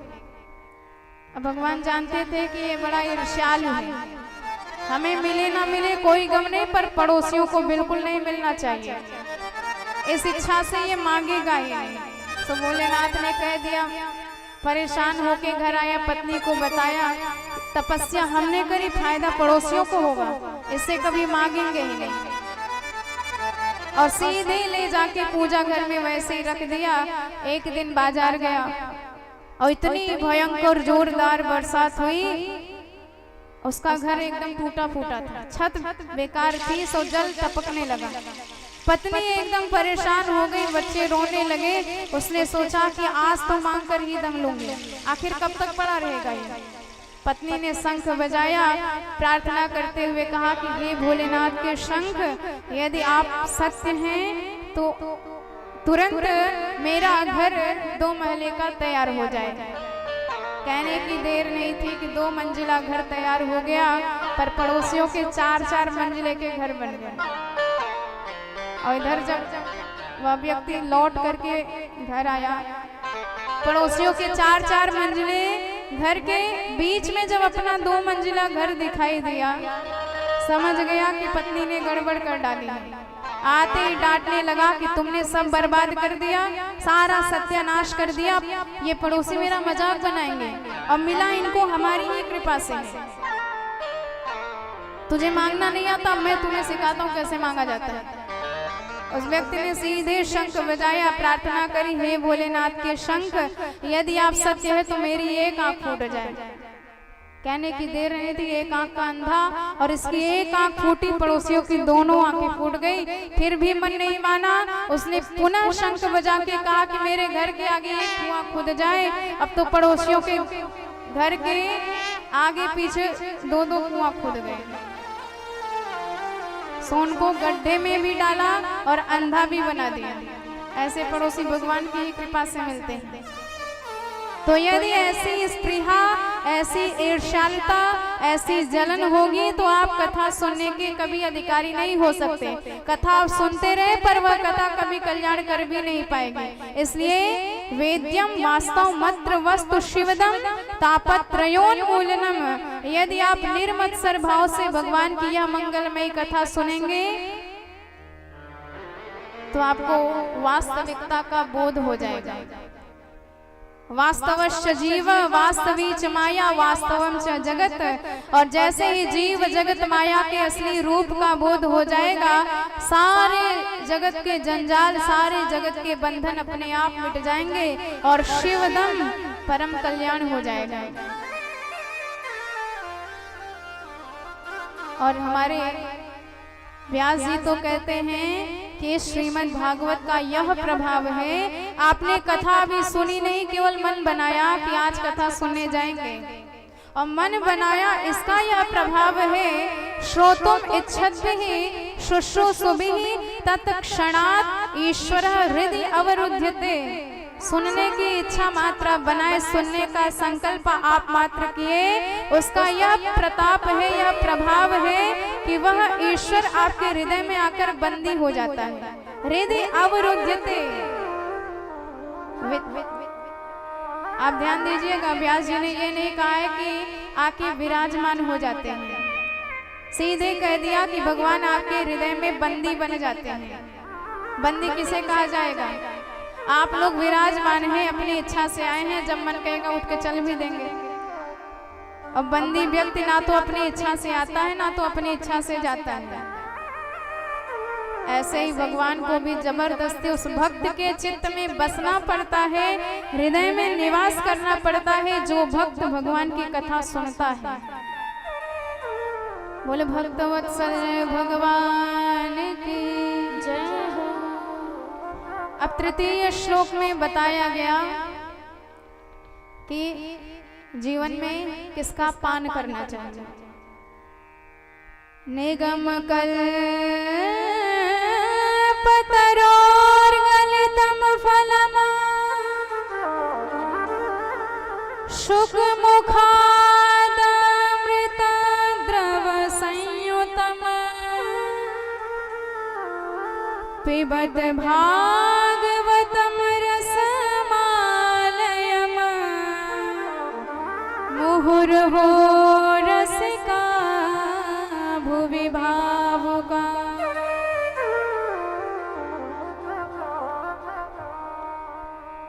तो निगम अर्थात वेद, वेद का ही फल है यह श्रीमद् भागवत महापुराण। तो किसी ने कहा महाराज यदि यह पका हुआ एकदम फल है तो क्या वेद की इतनी उच्च शाखा से गिरने के बाद चकनाचूर नहीं हो गया होगा? व्यास जी ने कहा नहीं नहीं, यदि ये डायरेक्ट गिरता धरती पर तो अवश्य चकनाचूर हो जाता, खराब हो जाता, पर ये डाली प्रति डाली की सहायता से नीचे आया है, इसलिए ज्यों का त्यों बना है, टूटा फूटा नहीं है। शिष्य प्रशिष्यादि रूप पल्लव परंपरया शनै शनै अखंड मेवावतीर्णम न तूचु निपातेन स्फुटितम, इसलिए टूटा फूटा नहीं है, ज्यों का त्यों। सबसे पहले हमारे नारायण प्रभु से ब्रह्मा जी को प्राप्त हुआ और ब्रह्मा जी की डाली से टपका तो नारद जी की शाखा पर अटका और नारद जी की शाखा से टपका तो व्यास भगवान की शाखा पर लटका और व्यास जी की शाखा से टपका तो सुखदेव जी के शाखा पर अटका और उनसे परीक्षित महाराज समेत समस्त भारतवासियों को यह फल प्राप्त हुआ। तो किसी ने पुनः प्रश्न किया व्यास जी से कि महाराज आपका फल मीठा तो है, क्योंकि खट्टा फल खाने में आनंद नहीं आता, फल मीठा होना चाहिए नहीं तो गला बैठ जाएगा। व्यास जी ने कहा एकदम 100% हमारा फल मीठा है। वहाँ महाराज ऐसे कैसे मान ले, कोई गारंटी दो? तो व्यास जी कहते हैं अच्छा तोता किसी फल में चोंच लगा दे तो आप क्या मानेंगे? यदि तोता किसी फल में चोंच लगा दे तो हम उसे मधुर ही मानेंगे, क्योंकि तोता मधुर फल का सबसे उत्तम पारखी होता है। जो फल मीठा है उसी में चोंच लगाएगा, नहीं तो चोंच कभी नहीं लगाता है। तो इस भागवत रूपी फल में भी हमारे सुखदेव जैसे परमहंस की चोंच लगी हुई है, इसलिए खट्टा होने का कहीं सवाल ही नहीं है, एकदम मधुराति मधुर फल है। अच्छा महाराज कौन सा रस इसमें मिलेगा? क्योंकि आम हो तो आम रस बनाया जाएगा, अनार हो तो अनार का रस, गन्ना हो तो गन्ने का रस, तो इसमें कौन सा रस है? तो व्यास जी कहते हैं रसो वै सह रसम हेवायम लब्धानंदी भवति, साक्षात रसिकेश्वर रसराज कृष्ण कन्हैया ही संपूर्ण भागवत के अक्षर अक्षर में विराजमान है। जिस अक्षर का भी आप श्रवण करेंगे वही कन्हैया ही आपको मिलेंगे। इसलिए कोई भी अंश इसमें त्याज्य नहीं है, सब ग्राह्य है, सबका आप सेवन करिए और तब तक पीते रहिए जब तक स्वयं रसमय ना हो जाए, रस से भर ना जाए। जिज्ञासु ने कहा महाराज आपने तो हमें कार्ड दिया ही नहीं, न्योता दिया ही नहीं, तो हम पिए क्यों? आपने दो ही लोगों का नाम लिखा है, अहो रसिका भुवि भावुका, केवल भावुकों को रसिकों को इसका अधिकार दिया है आपने, बाकियों का तो आपने नाम भी नहीं लिखा है। तो हमारे व्यास जी कहते हैं हमने दो लोगों का नाम इसलिए लिखा क्योंकि जिन्हें प्यास लगी होती है वह जल का महत्व समझते हैं, और जिन्हें प्यास ही ना लगी हो वह जल का महत्व, जल की कीमत कभी नहीं समझेंगे। जो बेचारे मरुस्थल में फंस गए हो, जल की एक एक बूंद के लिए तरस रहे हो, मुंह चिपक रहा हो, ऐसे व्यक्ति को आप कह दे महाराज जल पियोगे तो 100 बार धन्यवाद देते हुए वह जल पान कर लेंगे। पर जिसे प्यास ही ना लगी हो, जबरदस्ती आप उसे पकड़ के जल पिलाने लग जाए तो तमाम प्रकार के प्रश्न खड़े कर देगा। कहाँ से जल लाते हो? तालाब से, बावड़ी से, नल से? कहाँ का जल है? जिस बर्तन में भरा है वो मांझ के भरा की, छान के भरा की नहीं? ये तमाम प्रकार के प्रश्न केवल इसलिए हो रहे हैं क्योंकि उसे प्यास ही नहीं है। और हमने दो लोगों का नाम रखा है, इनकी पैनी दृष्टि ढूंढती रहती है कब कैसे कहाँ भगवान की कथा मिले, सो बिना बुलाए पहुंच जाते हैं। ऐसे लोग किसी कार्ड का इंतजार नहीं करते हैं, बोले भक्तवत्सल भगवान की जय हो। ऐसी मंगलमयी कथा सूत जी महाराज शौनकादि ऋषियों को नैमिषारण्य में सुना रहे हैं। नैमिषे नैमिषे क्षेत्रे ऋषयः शौनकादयः सत्रं स्वर्गाय लोकाय सहस्रसमासतः।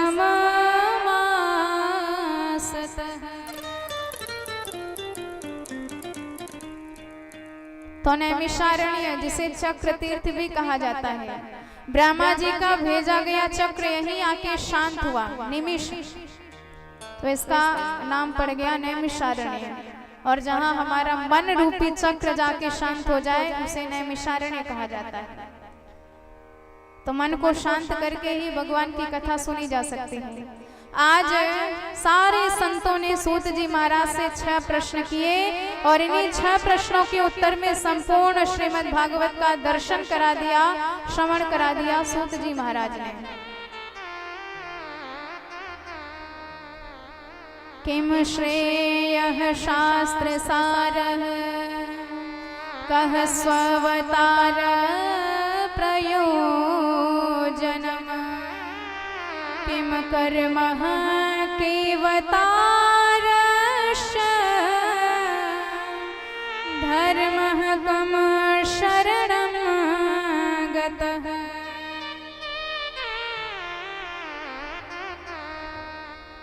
पहला प्रश्न किया प्राणी मात्र का कल्याण कैसे हो।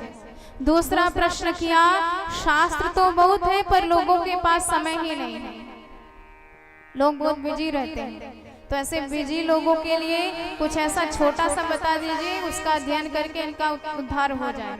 तो सारे शास्त्रों का सार क्या है। तीसरा प्रश्न किया कि भगवान की ही इच्छा से सारे जगत की सृष्टि होती है, पालन पोषण संग्रहण होता है, तो क्या भगवान अपनी इच्छा से दुष्टों का नाश नहीं कर सकते? उन्हें हर बार अवतार लेने की आवश्यकता क्यों पड़ती है? चौथा प्रश्न किया यदि भगवान ने अवतार लिया है तो कहाँ कहाँ कितने अवतार लिए हैं। पांचवा प्रश्न किया प्राणी का परम धर्म क्या है। छठवां प्रश्न किया भगवान आते हैं धर्म की स्थापना करने के लिए और धर्म संस्थापना करके परम धाम चले जाते हैं, तो धर्म कम शरणं गतः, धर्म किसकी शरण में जाता है। सुनकर सूत जी महाराज ने सरस्वती मैया का ध्यान किया, नारायण प्रभु का ध्यान किया, तब भगवान की कथा सुनाई, सारे प्रश्नों का उत्तर दिया। नारायणं नमस्कृत्य नरं चैव नरोत्तमं देवीं सरस्वतीं व्यासं ततो जयमुदीरये।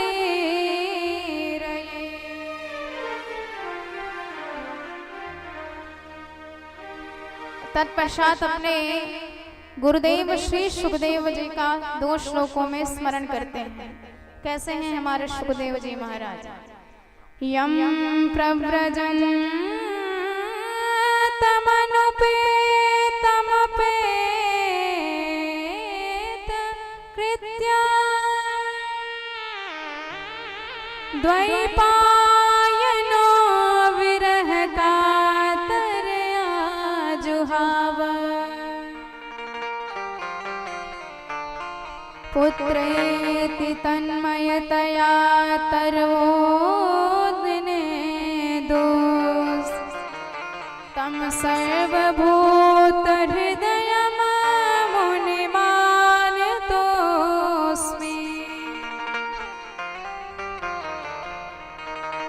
यस्वानुभावमखिल श्रुतिसारमेकम्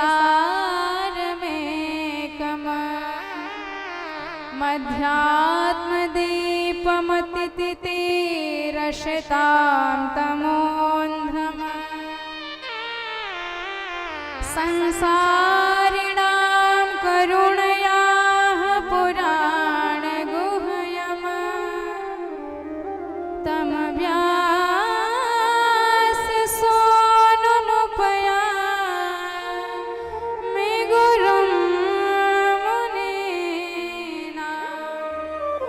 बोलो सुखदेव भगवान की जय हो। हमारे सुखदेव जी राधा जी के परम उपासक हैं। राधा जी की ही गोद में क्रीड़ा करते हैं। एक बार किशोरी जी ने कहा कि पुत्र आप धरती पे जाइए और धर्म का प्रचार प्रसार करिए, क्योंकि धर्म का लोप हो रहा है। सुखदेव जी ने कहा कि माता ऐसी आज्ञा कभी ना दीजिए, क्योंकि जो आपके नाम की माला जप रहे हैं धरती में जाते ही सब भूल जाएंगे। जैसे आकाश से जल की बूंदें जब धरती पर गिरती हैं, गिरने से पहले कितनी निर्मल रहती हैं, पर जहां मिट्टी में मटियां मैल हो जाती हैं तो एकदम दूषित। भूमि परत ढाबर पानी, भूमि परत ढाबर पानी, भूमि परत ढाबर पानी, भूमि परत ढाबर पानी, जिम जीव माया लपटानी, भूमि परत ढाबर पानी, जिम जीव माया लपटानी, जिम जीव माया लपटानी।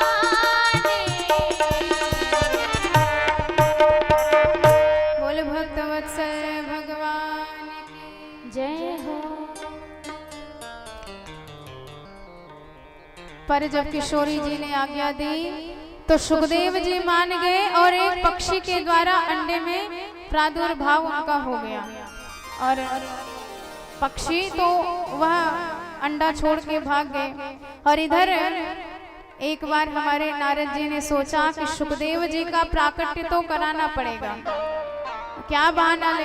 हमारे नारद जी सीधे शिव पार्वती के धाम कैलाश पर पहुंचे। और नारद जी का तो प्रताप है, नारद जी जहां पहुंच जाए, जहां नियमित झगड़ा होता रहता है वह झगड़ा शांत हो जाता है, और जहां कभी झगड़ा ना हुआ हो इनके पैर पड़ते ही प्रारंभ हो जाता है। नारदो देव दर्शनम, नारद जी एक बार जो कह देते हैं वह वचन सिद्ध हो जाता है, कभी गलत नहीं होता है। नारद, इसलिए इनका नाम नारद है।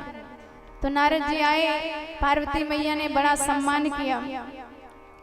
नारद जी से पार्वती मैया ने पूछा कि नारद जी आजकल कहीं आप दिखाई नहीं दे रहे हैं। नारद जी ने कहा क्या बताएं मैया, आजकल हम धरती पे जाना ही छोड़ दिए हैं। माँ ने कहा क्यों? नारद जी बोले सारी दुनिया कपटी स्वभाव की हो गई है, प्रेम तो किसी के भीतर रहा ही नहीं, इसलिए हमारा मन भी उचट गया है।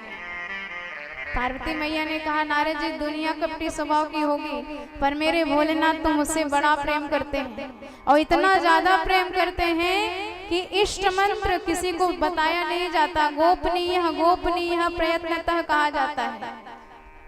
पर मेरे भोलेनाथ ने तो मुझे अपना गुरु मंत्र भी बता दिया, इतना ज्यादा मुझसे प्रेम करते हैं। और एक प्रेम का प्रमाण बताती हूँ, जब ध्यान करते वक्त कभी भगवान का ध्यान में दर्शन हो जाए, किसी को बताना नहीं चाहिए, शास्त्र कहते हैं। पर मेरे भोलेनाथ जब ध्यान करते हैं और ध्यान में राघवेंद्र का सरकार का दर्शन कर लेते हैं तो तुरंत मुझसे बताते हैं कि आज हमने राम जी को देखा है। नारद जी ने कहा मैया आप नहीं जानती, भोलेनाथ महाकपटी। पार्वती जी ने कहा कैसे मान ले? नारद जी कहते हैं भोलेनाथ ने आपको सारे रहस्य बताए हैं, तो जरा ये बताइए जो भोलेनाथ के गले में मुंड माला पड़ी उसमें मुंड किसके लगे हैं, कभी बताया आपको? पार्वती जी बेचारी हैरान हो गई, ये बात तो आपने पति की बताई, आज तक तो कभी नहीं बताया हमको नारद जी ने, भोलेनाथ ने। तो नारद जी ने कहा बस यही बात पूछ लीजिएगा। नारद जी सोचे काम तो बन गया अपना, सीधे वहां से चल दिए। भोलेनाथ आ रहे थे, नारद जी को आते वक्त भोलेनाथ समझ गए कि कुछ ना कुछ गड़बड़ी जरूर करके आए होंगे। नारद जी ने कहा जाइए, आपको माता जी याद कर रही हैं। और जैसे ही भोलेनाथ आए, पार्वती मैया सीधे कोपवन में विराजमान थी। और भोलेनाथ ने बड़े भाव से मनाया। पार्वती जी से कहा कि क्यों नाराज हो। पार्वती जी ने कहा कि आप इतने कपटी हैं, कभी ये नहीं बताया कि आपके गले में जो मुंड माला है वो मुंड किसके लगे।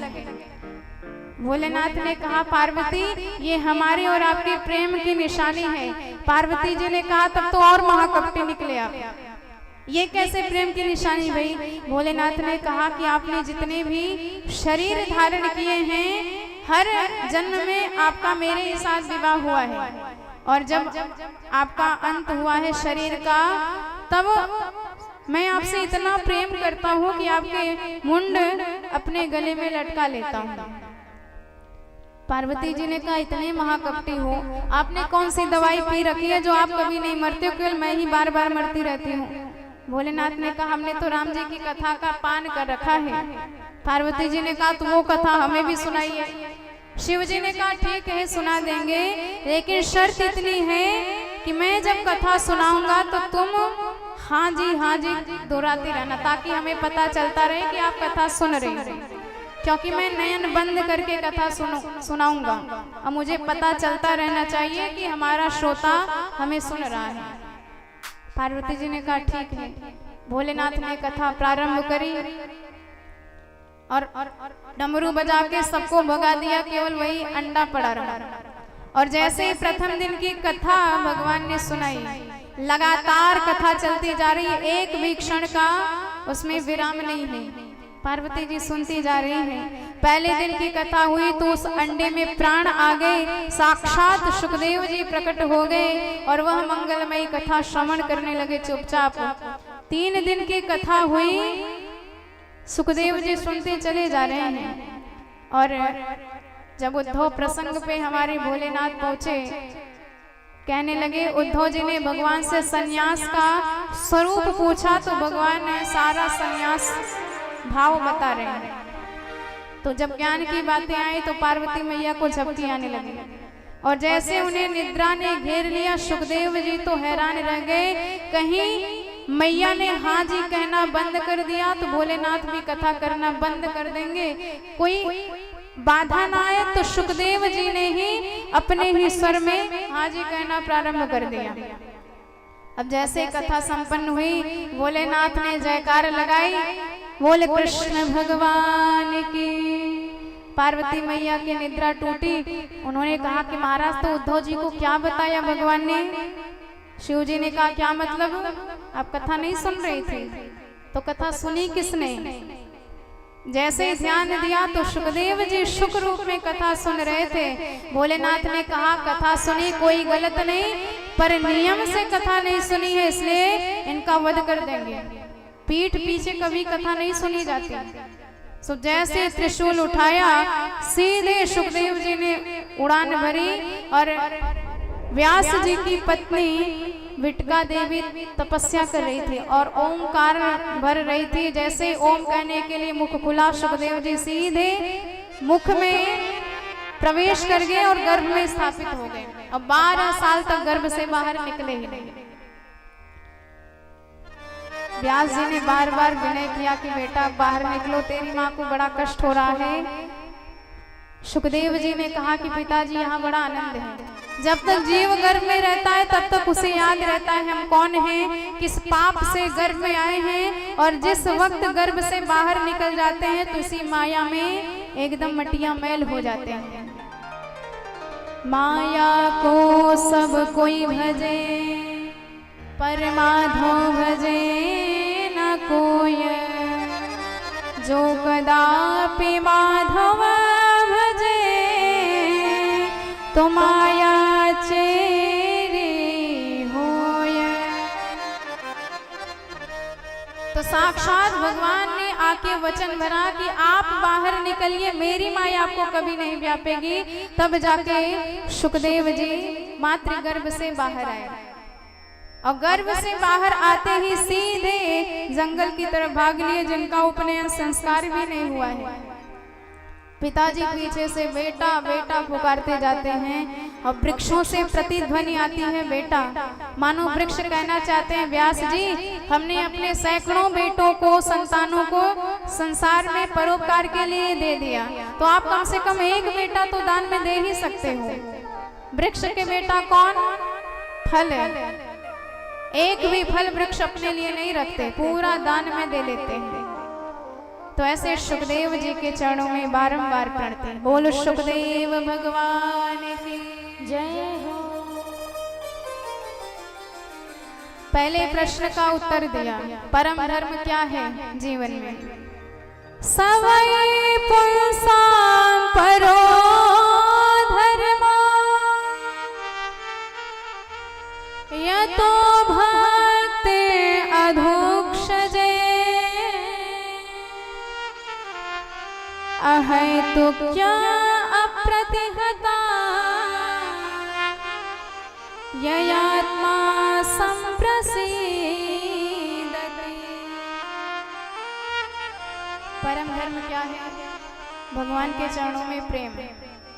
पर प्रेम तो हम सभी करते हैं भगवान के चरणों में, लेकिन भगवान कब याद आते हैं हमें? जब आफत आती है, विपत आती है, तब भगवान भी याद आते हैं। और जब तक स्वस्थ रहेंगे, मस्त रहेंगे, तब तक भगवान को भूल के भी कभी याद नहीं करेंगे। दुख में सुमिरन सब करें, सुख में करे न कोई। जो सुख में सुमिरन करे, तो दुख काहे को होए। इसलिए सदा सर्वदा भगवान का नाम जपते रहना चाहिए। जैसे एक परदेश गए हुए पुत्र को माँ हर पल प्रतिक्षण याद करती रहती है, कोई स्वार्थ नहीं, कोई कामना नहीं, केवल उसका स्वभाव है याद करना। जैसे परदेश में गए हुए एक पति को उसकी पत्नी याद करती रहती है निरंतर। कोई स्वार्थ नहीं है, कोई काम नहीं है, निष्काम भाव से ययात्मा संप्रसीदति। अहैतुक्य अप्रतिहता, अहैतुकी भक्ति और निष्काम भक्ति भगवान के चरणों में होना चाहिए। केवल काम के वक्त भगवान को याद करें ऐसा नहीं, हर क्षण भगवान को याद करें। जैसे हमारी मीराबाई भगवान को याद करते रहते हैं, सदा सर्वदा यही कहती रहती हैं कि मेरा धन एकमात्र मेरे राम हैं, पायो जी मैं तो राम रतन धन पायो। ऐसा भाव होना चाहिए। जब भगवान को आप याद करेंगे, भक्ति जीवन में उतर आएगी। तो भक्ति के ही बेटा है ज्ञान और वैराग्य। आपको अलग से इनको ढूंढने का प्रयास नहीं करना पड़ेगा, अपने आप जीवन में उतर जाएंगे। मीराबाई को इतना प्रेम हुआ भगवान के चरणों में, इतनी भक्ति उनके जीवन में बढ़ गई, सारे जगत को तुच्छ तिनके की तरह छोड़ दिया मीरा माता ने। अपने आप ज्ञान भी आ गया, अपने आप वैराग्य भी आ गया उनके जीवन में। और यदि प्रेम करने के बाद, यदि सारे साधन करने के बाद भी आपको जीवन में भगवत प्रेम नहीं प्रकट हो रही है, तो सब कुछ करना आपका व्यर्थ है। वेद पुराण संत मत हो, सकल सुकृत राम सने हो। वेद पुराण संत मत हो, सकल सुकृत फल राम सने हो। सकल सुकृत फल राम सने हो। तो जितने भी यज्ञ करते हैं, जितने भी साधन करते हैं, जितने भी माला इत्यादि जपते हैं, सबका एक ही फल मांगते हैं। सब कर मांगहु एक फल, राम चरण रति होए। भगवान के चरणों में हमारा प्रेम बढ़े, पर यदि खूब धन खर्च करने के बाद भी प्रेम नहीं बढ़ रहा है भगवान के चरणों में, केवल दिखावे के लिए यज्ञ किए जा रहे हैं, अनुष्ठान किए जा रहे हैं, तो सब करना आपका पूरा परिश्रम मात्र है। धर्मः स्वनुष्ठितः पुंसः विश्वक्सेन कथासु यः नोत्पाद्येद्यति रतिम् श्रम एव हि केवलम्। इसलिए प्रेम भगवान के चरणों में होना चाहिए। ऐसी भी कोई बात नहीं है कि आप अपने शरीर का बिल्कुल ध्यान मत दो, क्योंकि शरीर माध्यम फल धर्म साधनम, शरीर ही एक आधार है जिसके द्वारा आप धर्म कर्म कर सकते हो। और यदि यह शरीर ही नष्ट हो गया तो धर्म आप कैसे करेंगे? पर जरूरत से ज्यादा इन इंद्रियों पर ध्यान मत दीजिए, जरूरत से ज्यादा इनकी इच्छा की पूर्ति मत कीजिए। ऐसा नहीं कि आंख वही देखना, जो देखना चाहे हम उसे वही दिखाएं, कान जो उल्टा सीधा सुनना चाहे हम उसे वही सुनाएं, जीभ जो उल्टा सीधा खाना चाहे हम उसे वही खिलाएं। ऐसा नहीं भाव रखना चाहिए। पूरा नियंत्रण आपका उन पर होना चाहिए। जैसे घोड़े होते हैं, यदि आप उनकी लगाम नहीं संभालेंगे तो किसी दिन ले जाके आपको किसी गड्ढे में गिरा देंगे। पूरा नियंत्रण आपका होना चाहिए उन पर। तो ठीक इसी प्रकार इंद्रियों पर भी आपका वश रहना चाहिए, नियंत्रण रहना चाहिए। और जिस दिन आप भगवान को जान लेंगे, जितने भी संशय हैं, जितने भी भ्रम हैं, सब के सब दूर हो जाएंगे। बोले भक्तवत्सल भगवान की जय हो। विद्यते हृदय ग्रंथे छिद्यन्ते सर्व संशया क्षीयन्ते चास्य कर्माणि दृष्ट एवात्मनेश्वरे।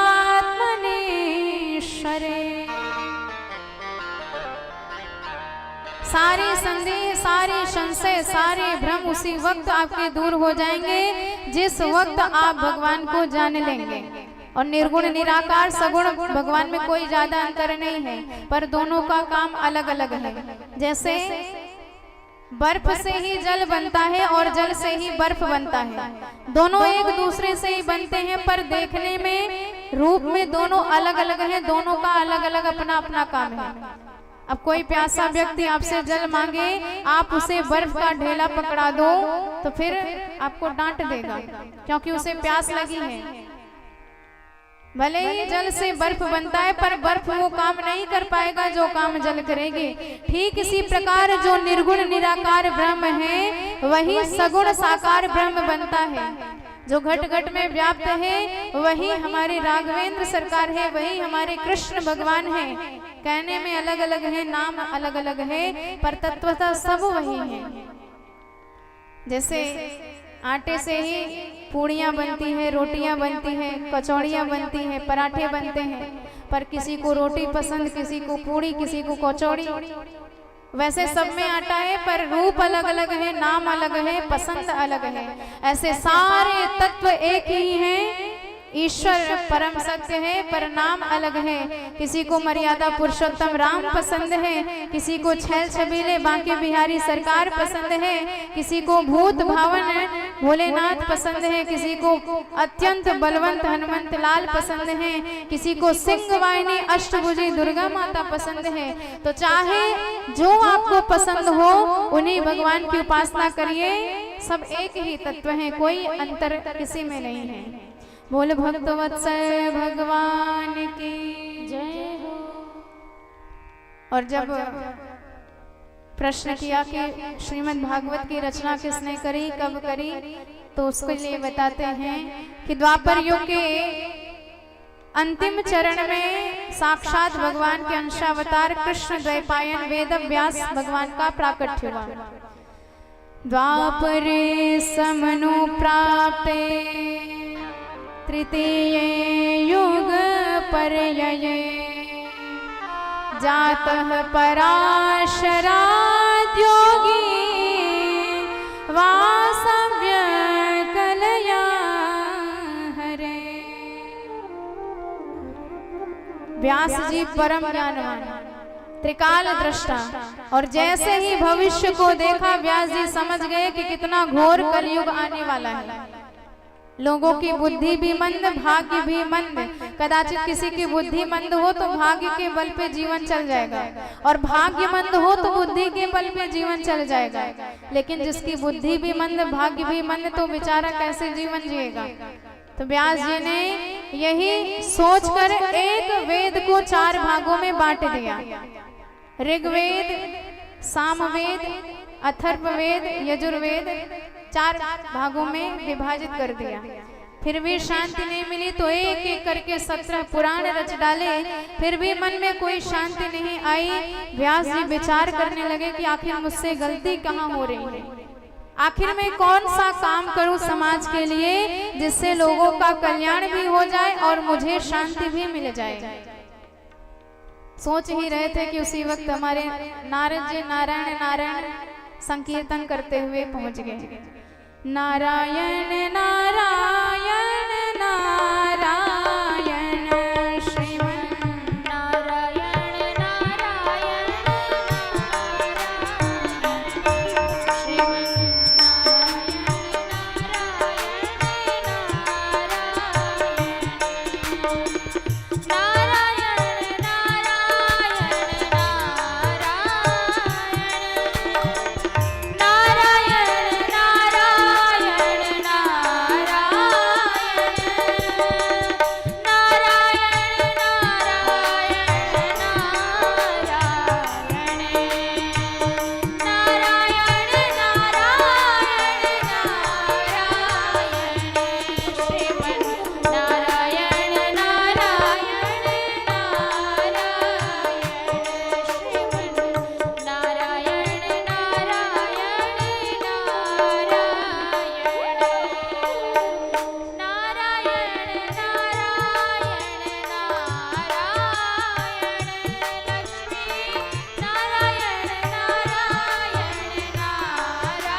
पूछा कि आप इतने दुखी क्यों हैं।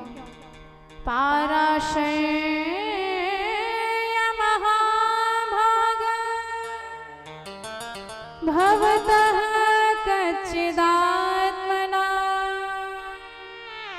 पारितुष्यति शारीर आत्मा मानस एव वा। जब नारद जी ने पूछा कि आप दुखी क्यों हैं, व्यास जी ने सारी बात बताई। नारद जी ने कहा आपकी कमी हम बताते हैं, क्यों आपको शांति नहीं मिल रही है। कमी आपकी ये है कि आपने इतने ज्ञान भरे ग्रंथ तो लिखे पर भगवान के गुण गाए ही नहीं। और यदि चाहे जितना ज्ञान से भरा हुआ ग्रंथ हो पर भगवान के गुण से पृथक हो, भगवान के नाम उसमें ना गाए गए हो, तो वह ज्ञान शोभाहीन हो जाता है। ठीक वैसे ही जैसे विशाल नौका हो पर उसमें कोई नाविक ही ना हो। सोहन राम प्रेम बिनु ज्ञानु करन धार बिनु जिमि जल जानू। नयत्व चित्र पदम हरेर्यशो जगत पवित्रम प्रगृणीत करहिचित। नारद जी ने कहा कि प्रभु के ही गुण, प्रभु के ही नाम का प्रभाव है। नाम ही हमने जपा था तो नाम के प्रभाव से मुझ दासी पुत्र को भगवान ने ब्रह्मा का बेटा बना के रख दिया है। अहम पुरातीत भवे भवम मुने दास्यास्तु कस्याश्चन वेदवादिना निरूपितो बालकैव योगिना शुश्रूषणे प्रावृष्णे विवेक्षता। नारद जी कहते हैं कि पहले दासी पुत्र था, माँ के साथ संतों की सेवा करने जाता था और संतों ने मुझे भगवान के नाम का इतना दीवाना बना दिया कि मैं दिन रात भगवान के ही नाम जपता रहता था। और माँ के गुजर जाने के बाद मैं सीधे वन की तरफ गया, भगवान का नाम जपने लगा। एक बार तो भगवान की छवि भी मुझे दिखाई दी, पर दूसरे वक्त गायब हो गई।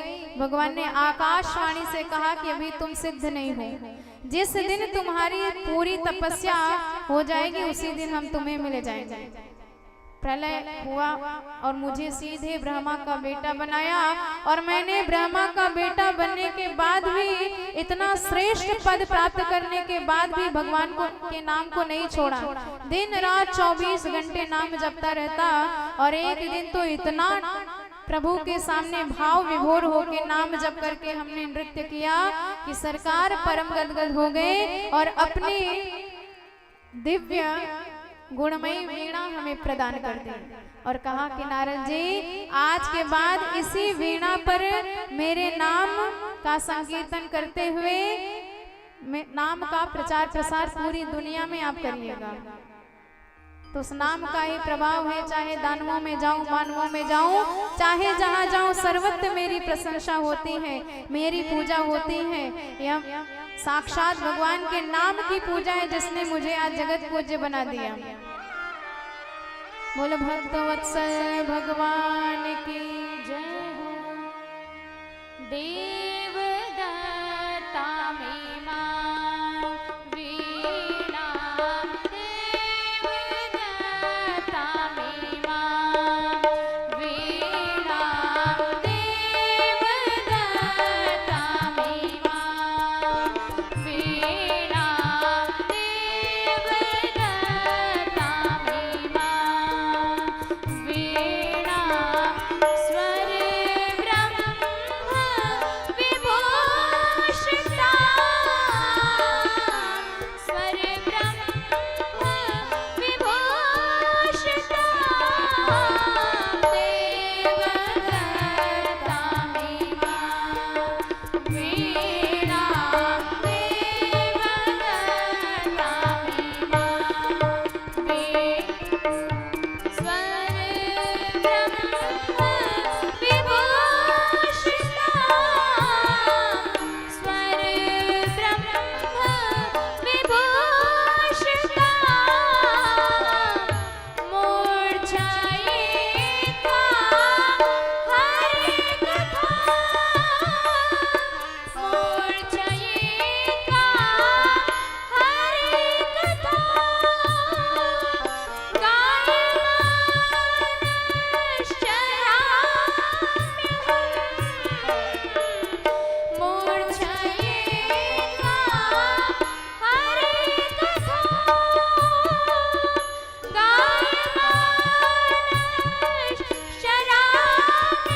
नारद जी समझा के गए, व्यास जी को समझ में आई अपनी कमी और उन्होंने कहा अब वही लिखेंगे जो भगवान लिखाएंगे।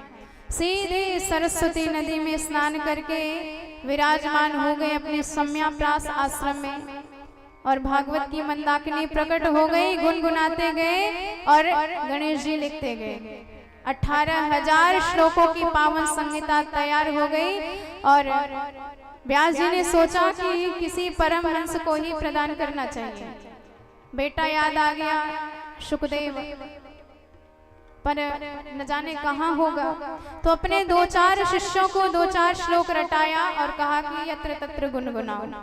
तो शुकदेव जी एक गुफा में ध्यान लगाए बैठे थे और एक शिष्य श्लोक गुनगुनाता हुआ उधर से निकला जिसमें भगवान के स्वरूप का वर्णन किया गया है। बरहा पीडम नटवर वपुः कर्णयो कर्णिकारम बिभ्रद्वासः कनक कपिशम वैजयन्तीं च माला रन्ध्रान् वेणोरधर सुधया पूरयन् गोपवृन्दै वृन्दारण्यम स्वपदरमणम प्राविशद गीत कीर्ति। और सुखदेव जी के सामने एक झांकी प्रकट हो गई कि मानो कोई मोर पंख मोर मुकुट लगाए, कनेर का पुष्प कान में लटकाए, वैजयंती की माला फहराते हुए, पीतांबरी लहराते हुए, वंशी बजाते हुए, गैया चराते हुए, अपने गुण ग्वाल बालों से सुनते हुए वृंदारण्य में प्रवेश कर रहा है। और सुखदेव जी का ध्यान टूट गया, कितने सुंदर सांवरे सरकार, हम भी इनका दर्शन करने जाएंगे। पर दूसरे वक्त मन में भाव आया कि जरूरी नहीं कि स्वरूप सुंदर है तो इनका स्वभाव भी सुंदर होगा। अब पता नहीं हमें अपनाएंगे कि नहीं। सोच ही रहे थे कि अब दूसरा श्लोक कान में पड़ा जिसमें भगवान के स्वभाव का वर्णन किया गया है, कैसा है हमारे सरकार का स्वभाव। बरहा अहो बकीयम स्तनकाल कूटम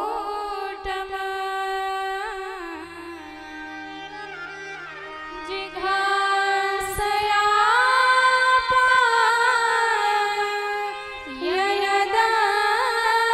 पाययदप्यसाध्वी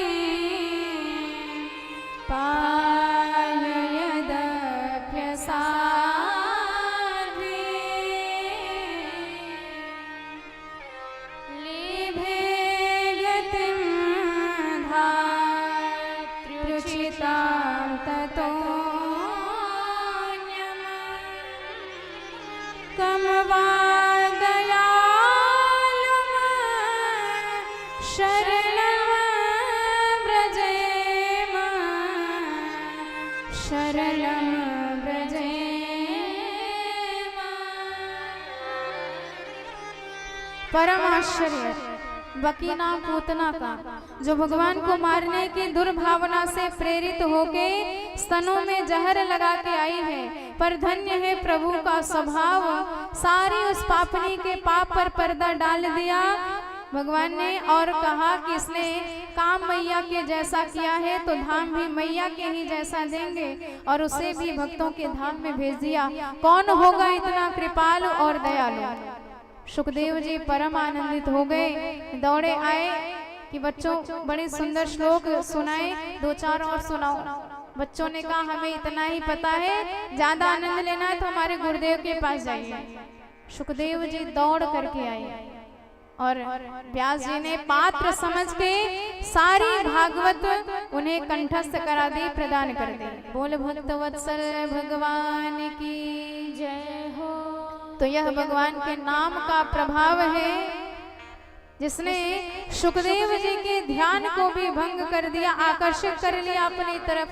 इसलिए नाम से बड़ा कुछ नहीं, जिस काम में रहे, जिस धाम में रहे, सदा सर्वदा भगवान का ही नाम जपते रहे। आइए बड़े भाव से हम सब भी भगवान नाम में मन को समर्पित करें, तत्पश्चात कथा में प्रवेश करेंगे। बोलो भक्त वत्सल भगवान की जय हो। जिस देश में, जिस वेश में, परिवेश में रहो, राधा रमण, राधा रमण, राधा रमण कहो। जिस देश में, जिस वेश में, परिवेश में रहो, राधा रमण, राधा रमण, राधा रमण कहो। जिस देश में, जिस वेश में, परिवेश में रहो, राधा रमण, राधा रमण, राधा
राधा रमण सरकार की जय हो। तो सुखदेव भगवान ने संपूर्ण भागवत को कंठस्थ कर लिया और वही भागवत समय आने पर परीक्षित महाराज को श्रवण कराया। शौनकादि ऋषियों ने प्रश्न किया, महाराज ये परीक्षित कौन है और इन्हीं को केवल पात्र क्यों बनाया सुखदेव महाप्रभु ने।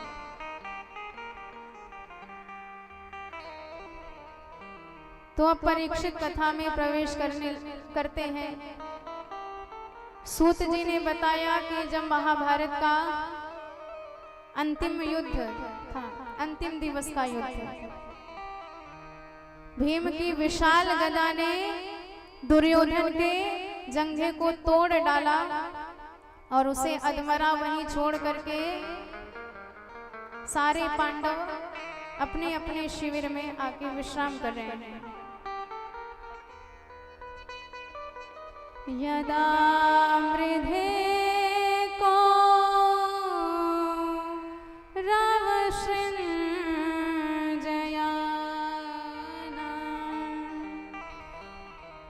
वीरेश्वथो वीरगतिं गतेषु वृकोदरा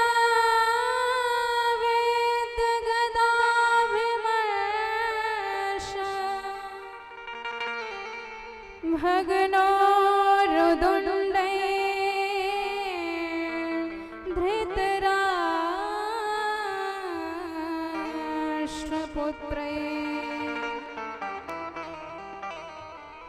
अश्वत्थामा आया, कहने लगा, मित्र आप जैसे इतने प्रतापी राजा की ये हालत है, आप बताइए आपकी आखिरी इच्छा क्या है, मैं अवश्य उस इच्छा को पूर्ण करूंगा।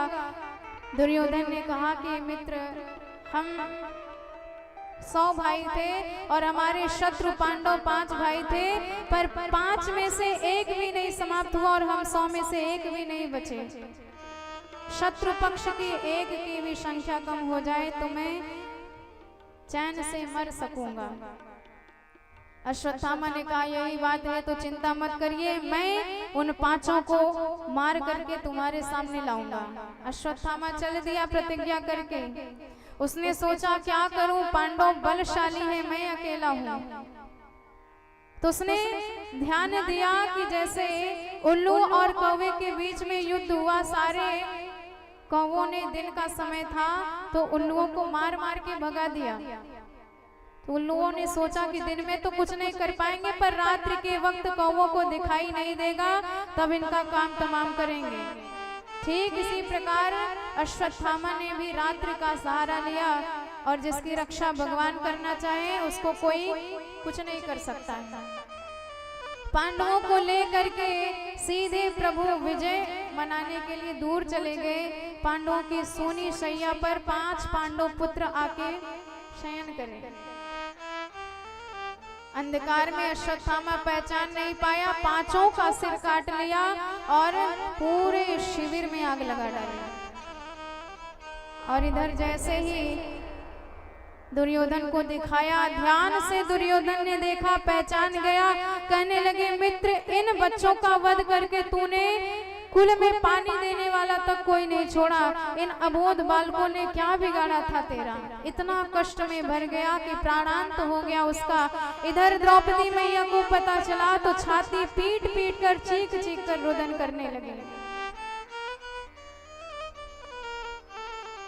माता शिशूना निधनम सुतानाम निशम्य घोरम परिताप्यमान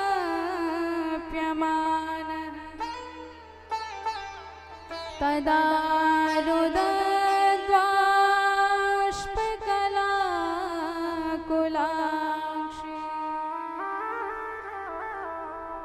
रोते हुए द्रौपदी को देखा। अर्जुन तुरंत गांडी उठा के प्रतिज्ञा किए, देवी रोने की आवश्यकता नहीं, जिस दुष्ट ने हमारे 5 बच्चों का वध किया है उसको आपके सामने ले आकर मारूंगा। प्रतिज्ञा करके गोविंद के द्वारा संचालित रथ में बैठ करके चल दिए। अश्वत्थामा समझ गया कि बचूंगा नहीं, सो ब्रह्मास्त्र का संधान कर दिया। अर्जुन घबरा गए, भगवान की शरण में गए, कृष्ण कृष्ण महाबाहो। भगवान ने तब उनकी रक्षा करी और अर्जुन तुरंत रथ से कूद करके पशुओं की तरह रस्सियों में अश्वत्थामा को बांधने लगे। तो भगवान ने कहा, अर्जुन इसे छोड़ते क्यों, इसका वध कर डालो। अरे कोई भी धर्मवान व्यक्ति सोते हुए प्रबल शत्रु का वध नहीं करता है, पर इस मूर्ख ने, इस दुष्ट ने सोते सोते अबोध बालकों का वध किया है।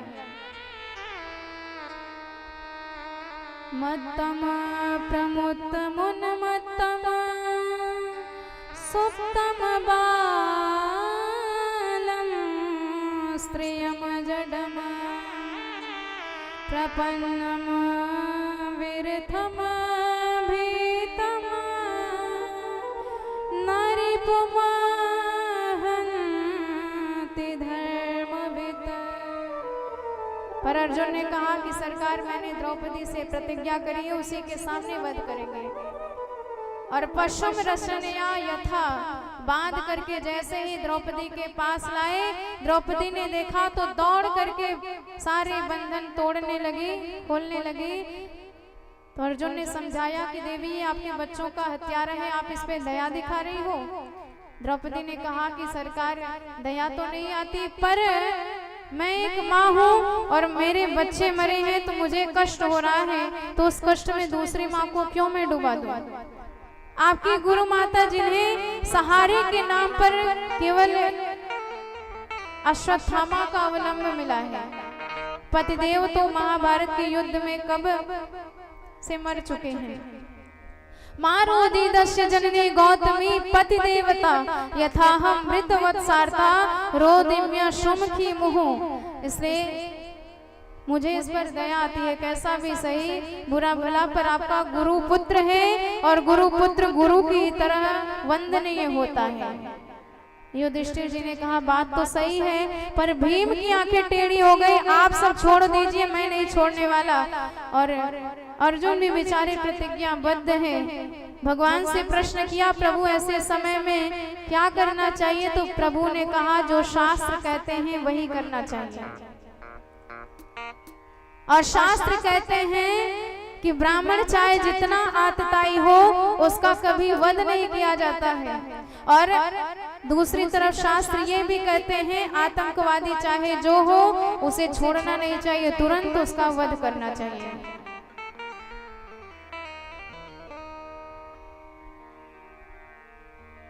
ब्रह्म बंधु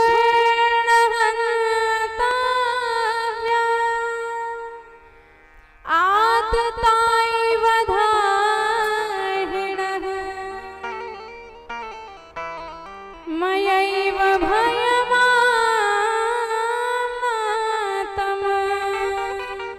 परिपायनुशासनम्।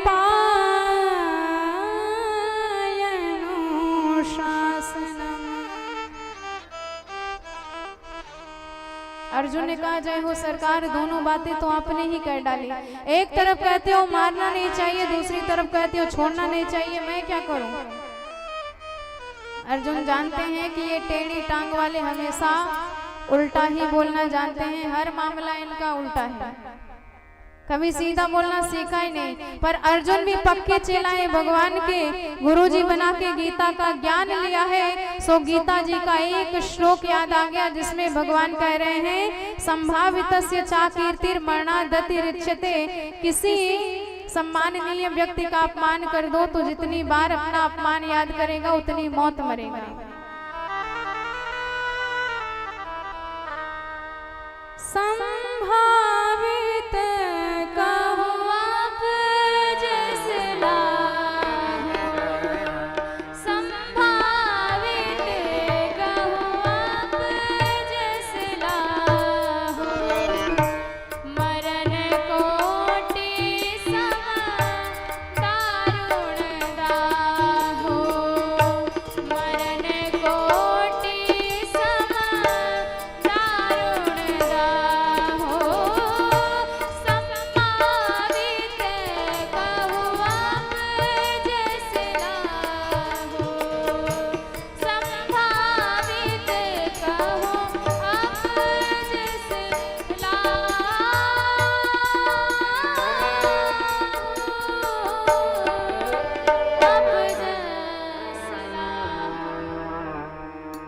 अर्जुन तुरंत समझ गए। अर्जुन सहसा ज्ञाया हरेर हार्दम मथासिना मणिम जहार मूर्धन्य ध्वजस्य स मूर्धजम।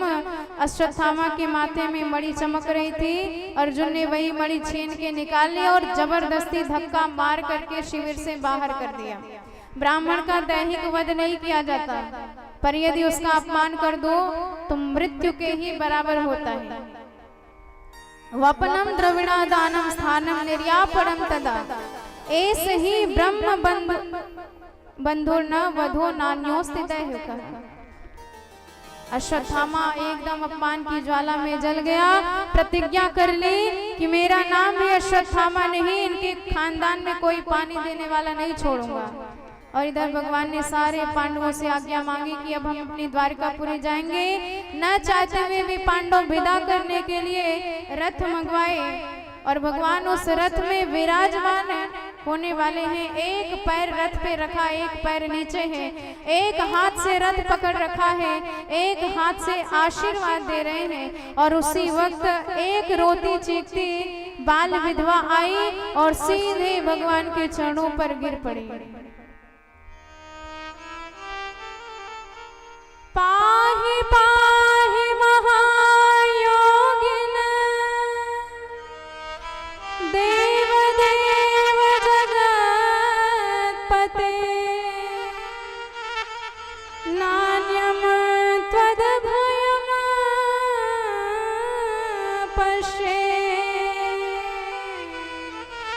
यत्र मृत्यो परस्परम् नान्यम तद्भयम् पश्ये यत्र मृत्यो परस्परम्। और जैसे ही भगवान ने ध्यान दिया कि कौन आ गई, पहचान गए ये पांडवों की कुल वधू उत्तरा है। अभिमन्यु तो युद्ध में मारे गए, पर देवी उत्तरा सती ना हो सकी क्योंकि गर्भवती है। न जाने कौन सा संकट इन पे आ गया जो इतना रो रही है। उत्तरा जी ने हाथ खड़े करके कहा कि पाहि माम प्रभु पाहि माम, आपके अतिरिक्त त्रिभुवन में मेरा कोई रक्षक नहीं है। और यह भाव हो जाए कि भगवान के अतिरिक्त त्रिभुवन में हमारा कोई रक्षक नहीं है, उसी वक्त भगवान उसके सारे दुख सारे भय दूर कर देते हैं। भगवान ने पूछा कि आपको क्या कष्ट है। उत्तरा जी ने कहा कि ये आग का अंगारा मुझे जलाने आ रहा है। प्रभु मैं नष्ट हो जाऊं कोई बात नहीं, पर यदि मेरा गर्भ नष्ट हो गया तो आपके द्वारा रक्षित संपूर्ण कुरुवंश नष्ट हो जाएगा। भगवान तुरंत सांत्वना दिए, अंगुष्ठ मात्र का रूप बनाए उत्तरा जी के गर्भ में प्रविष्ट हो गए। परीक्षित महाराज की रक्षा करी भगवान ने, और गर्भ से रक्षा करके जैसे ही बाहर आए, उत्तरा देवी कुछ बोल ना सकी। भगवान की इतनी कृपालुता, इतनी दयालुता। भगवान की जय हो। तो धन्य है उत्तरा देवी। हमारे भारत भूमि में कई ऐसी माताएं हुई जिन्होंने अपने गर्भ में भगवान के भक्तों को धारण किया, जैसे कयाधु माता, सुनीति माता इत्यादि। और कई ऐसी माताएं हुई जिन्होंने भगवान को गर्भ में धारण किया, जैसे हमारी देवकी मैया, कौशल्या मैया, अदिति मैया।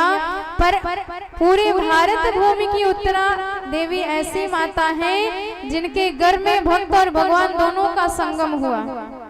गर्भ में भगवान के परम भक्त परीक्षित महाराज तो पहले से ही विराजमान थे, आज भगवान भी पहुंच गए। और यह सौभाग्य केवल एकमात्र उत्तरा देवी को प्राप्त हुआ है। उत्तरा जी के गर्भ से निकले तो प्रभु का नाम पड़ गया उत्तरायण। बोलो उत्तरायण भगवान की जय हो। सारे पांडव अवाक बने, मूक बने विराजमान हैं, कुछ समझ नहीं पा रहे हैं। पर कुंती मैया ने देखा कि भगवान इतना बड़ा काम कर रहे हैं, किया है, कोई धन्यवाद तक नहीं दे रहा है। माना कि आकाश अनंत होता है, पर जिन पक्षियों में जितनी औकात होती है, जितना सामर्थ्य होता है, उड़ान भरते ही हैं।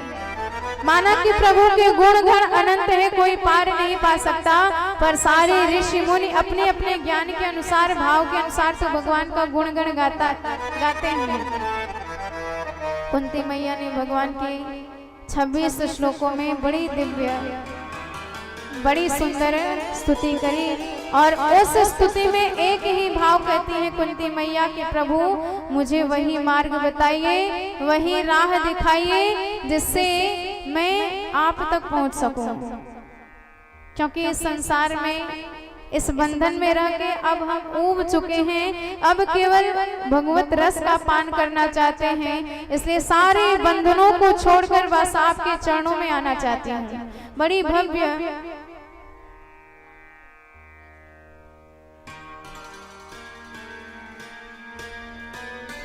26 श्लोकों में बड़ी दिव्य भगवान की स्तुति गाती है। बोल भक्तवत्सल भगवान की जय हो।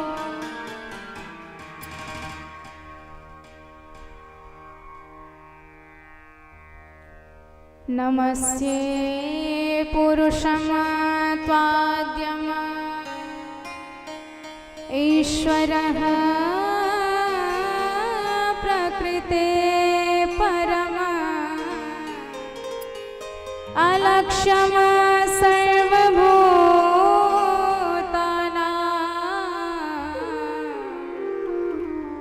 अन्तर्बहिर्वस्थितम्।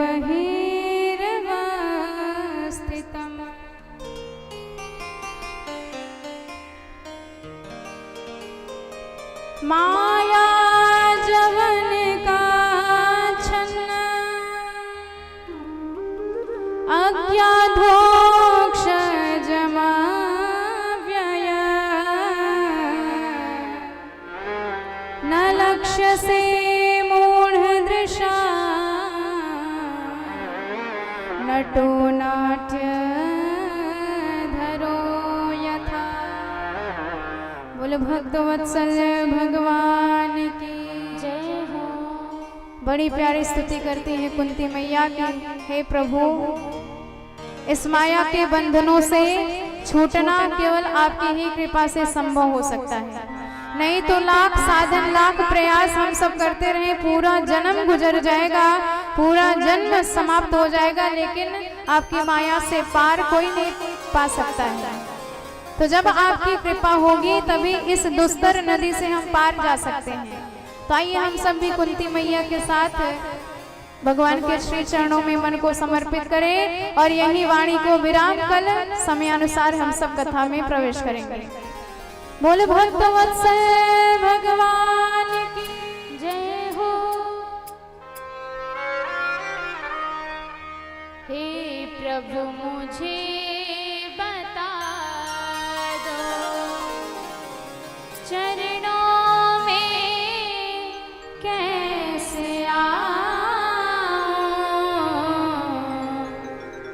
माया के बंधनों से, माया के बंधनों से अब मुक्ति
करना कृपा दयालु, करना कृपा दयालु, बंधन से छूट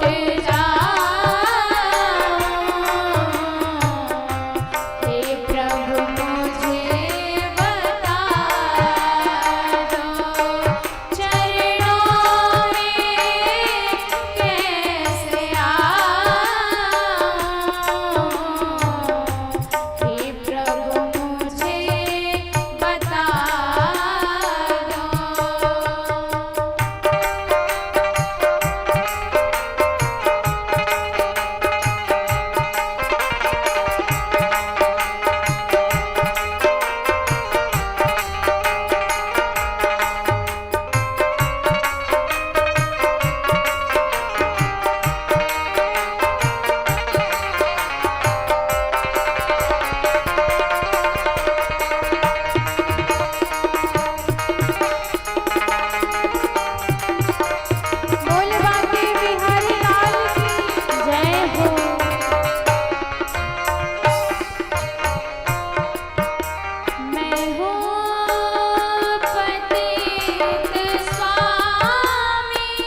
अपने स्थान पर खड़े हो जाएं।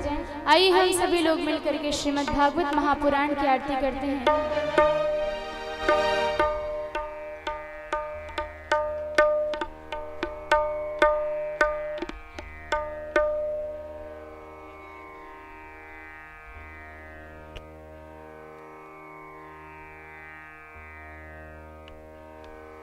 हेलो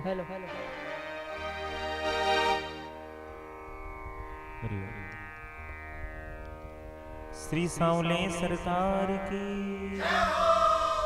ओम दुगुम हविः प्रजननं वे यस्वीरुगुम सर्वगणगुम सस्तय आत्मशनि प्रजाशनि पशुशनि लोकशन्न भयशनि अग्निः प्रजां बहुलां मे करोतन्नं पयोरेतु अस्मासु दत्ता।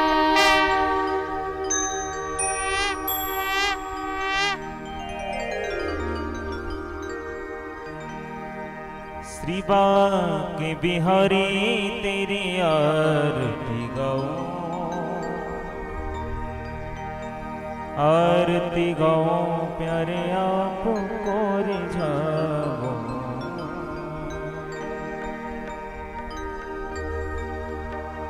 श्याम सुंदरे तेरी आरती गाऊं, आरती गाऊं प्यारे आपको मनाऊं।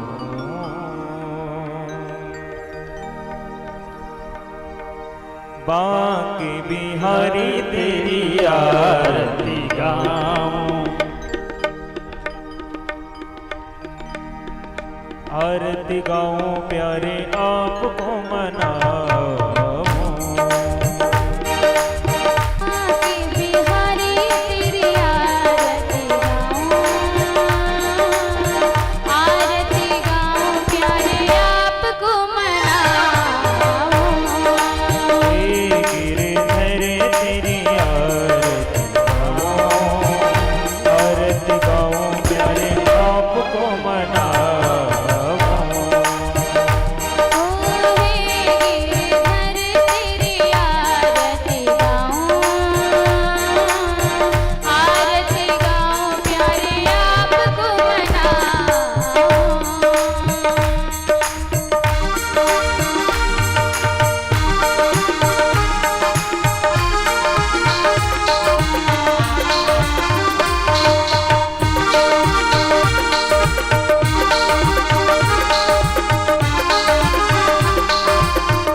मुकुट प्यारे शीश पे सोहे, प्यारी बंसी मेरो मन मोहे। मोर मुकुट प्यारे शीश पे सोहे, प्यारी बंसी मेरो मन मोहे। देख छवि बलिहारी राम, बांके बिहारी तेरी आरती गाऊं,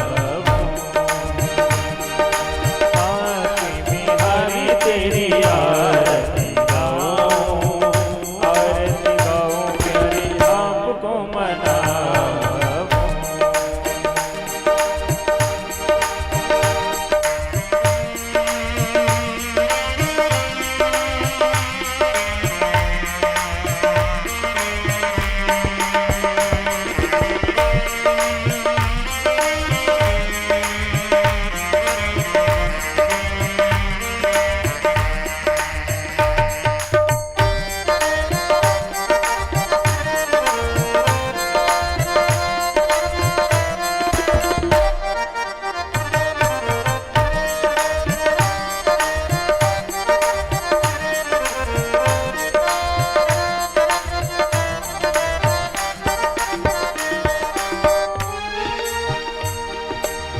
चरणों से निकली गंगा प्यारी,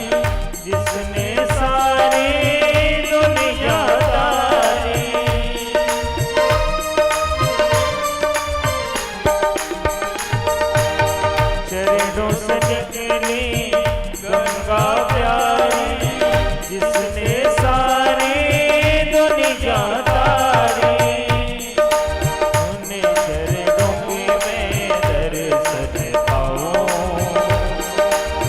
बांके बिहारी तेरी आरती गाऊं, हे गिरधर तेरी आरती गाऊं, आरती गाऊं प्यारे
अखियां बरस रही अखियां तरस रही अखियां बरस रही अखियां अजरंग लाल तरस रही अखियां अजरंग लाल तरस रही अखियां अजरंग लाल तरस रही अखियां हरे रामा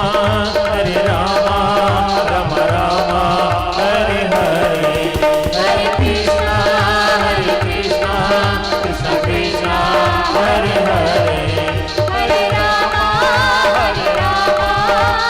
राम हरे हरे हरे कृष्णा कृष्णा कृष्णा हरे हरे श्री कृष्ण गोविंद हरे मुरारे हे नाथ नारायण वासुदेव श्री कृष्ण गोविंद हरे मुरारे हे नाथ नारायण वासुदेव श्री कृष्ण गोविंद हरे मुरारे हे नाथ नारायण वासुदेव राधे कृष्ण राधे कृष्ण राधे कृष्ण कृष्ण कृष्ण राधे कृष्ण राधे कृष्ण राधे कृष्ण कृष्ण कृष्ण राधे कृष्ण राधे कृष्ण राधे कृष्ण कृष्ण कृष्ण राधे कृष्ण राधे कृष्ण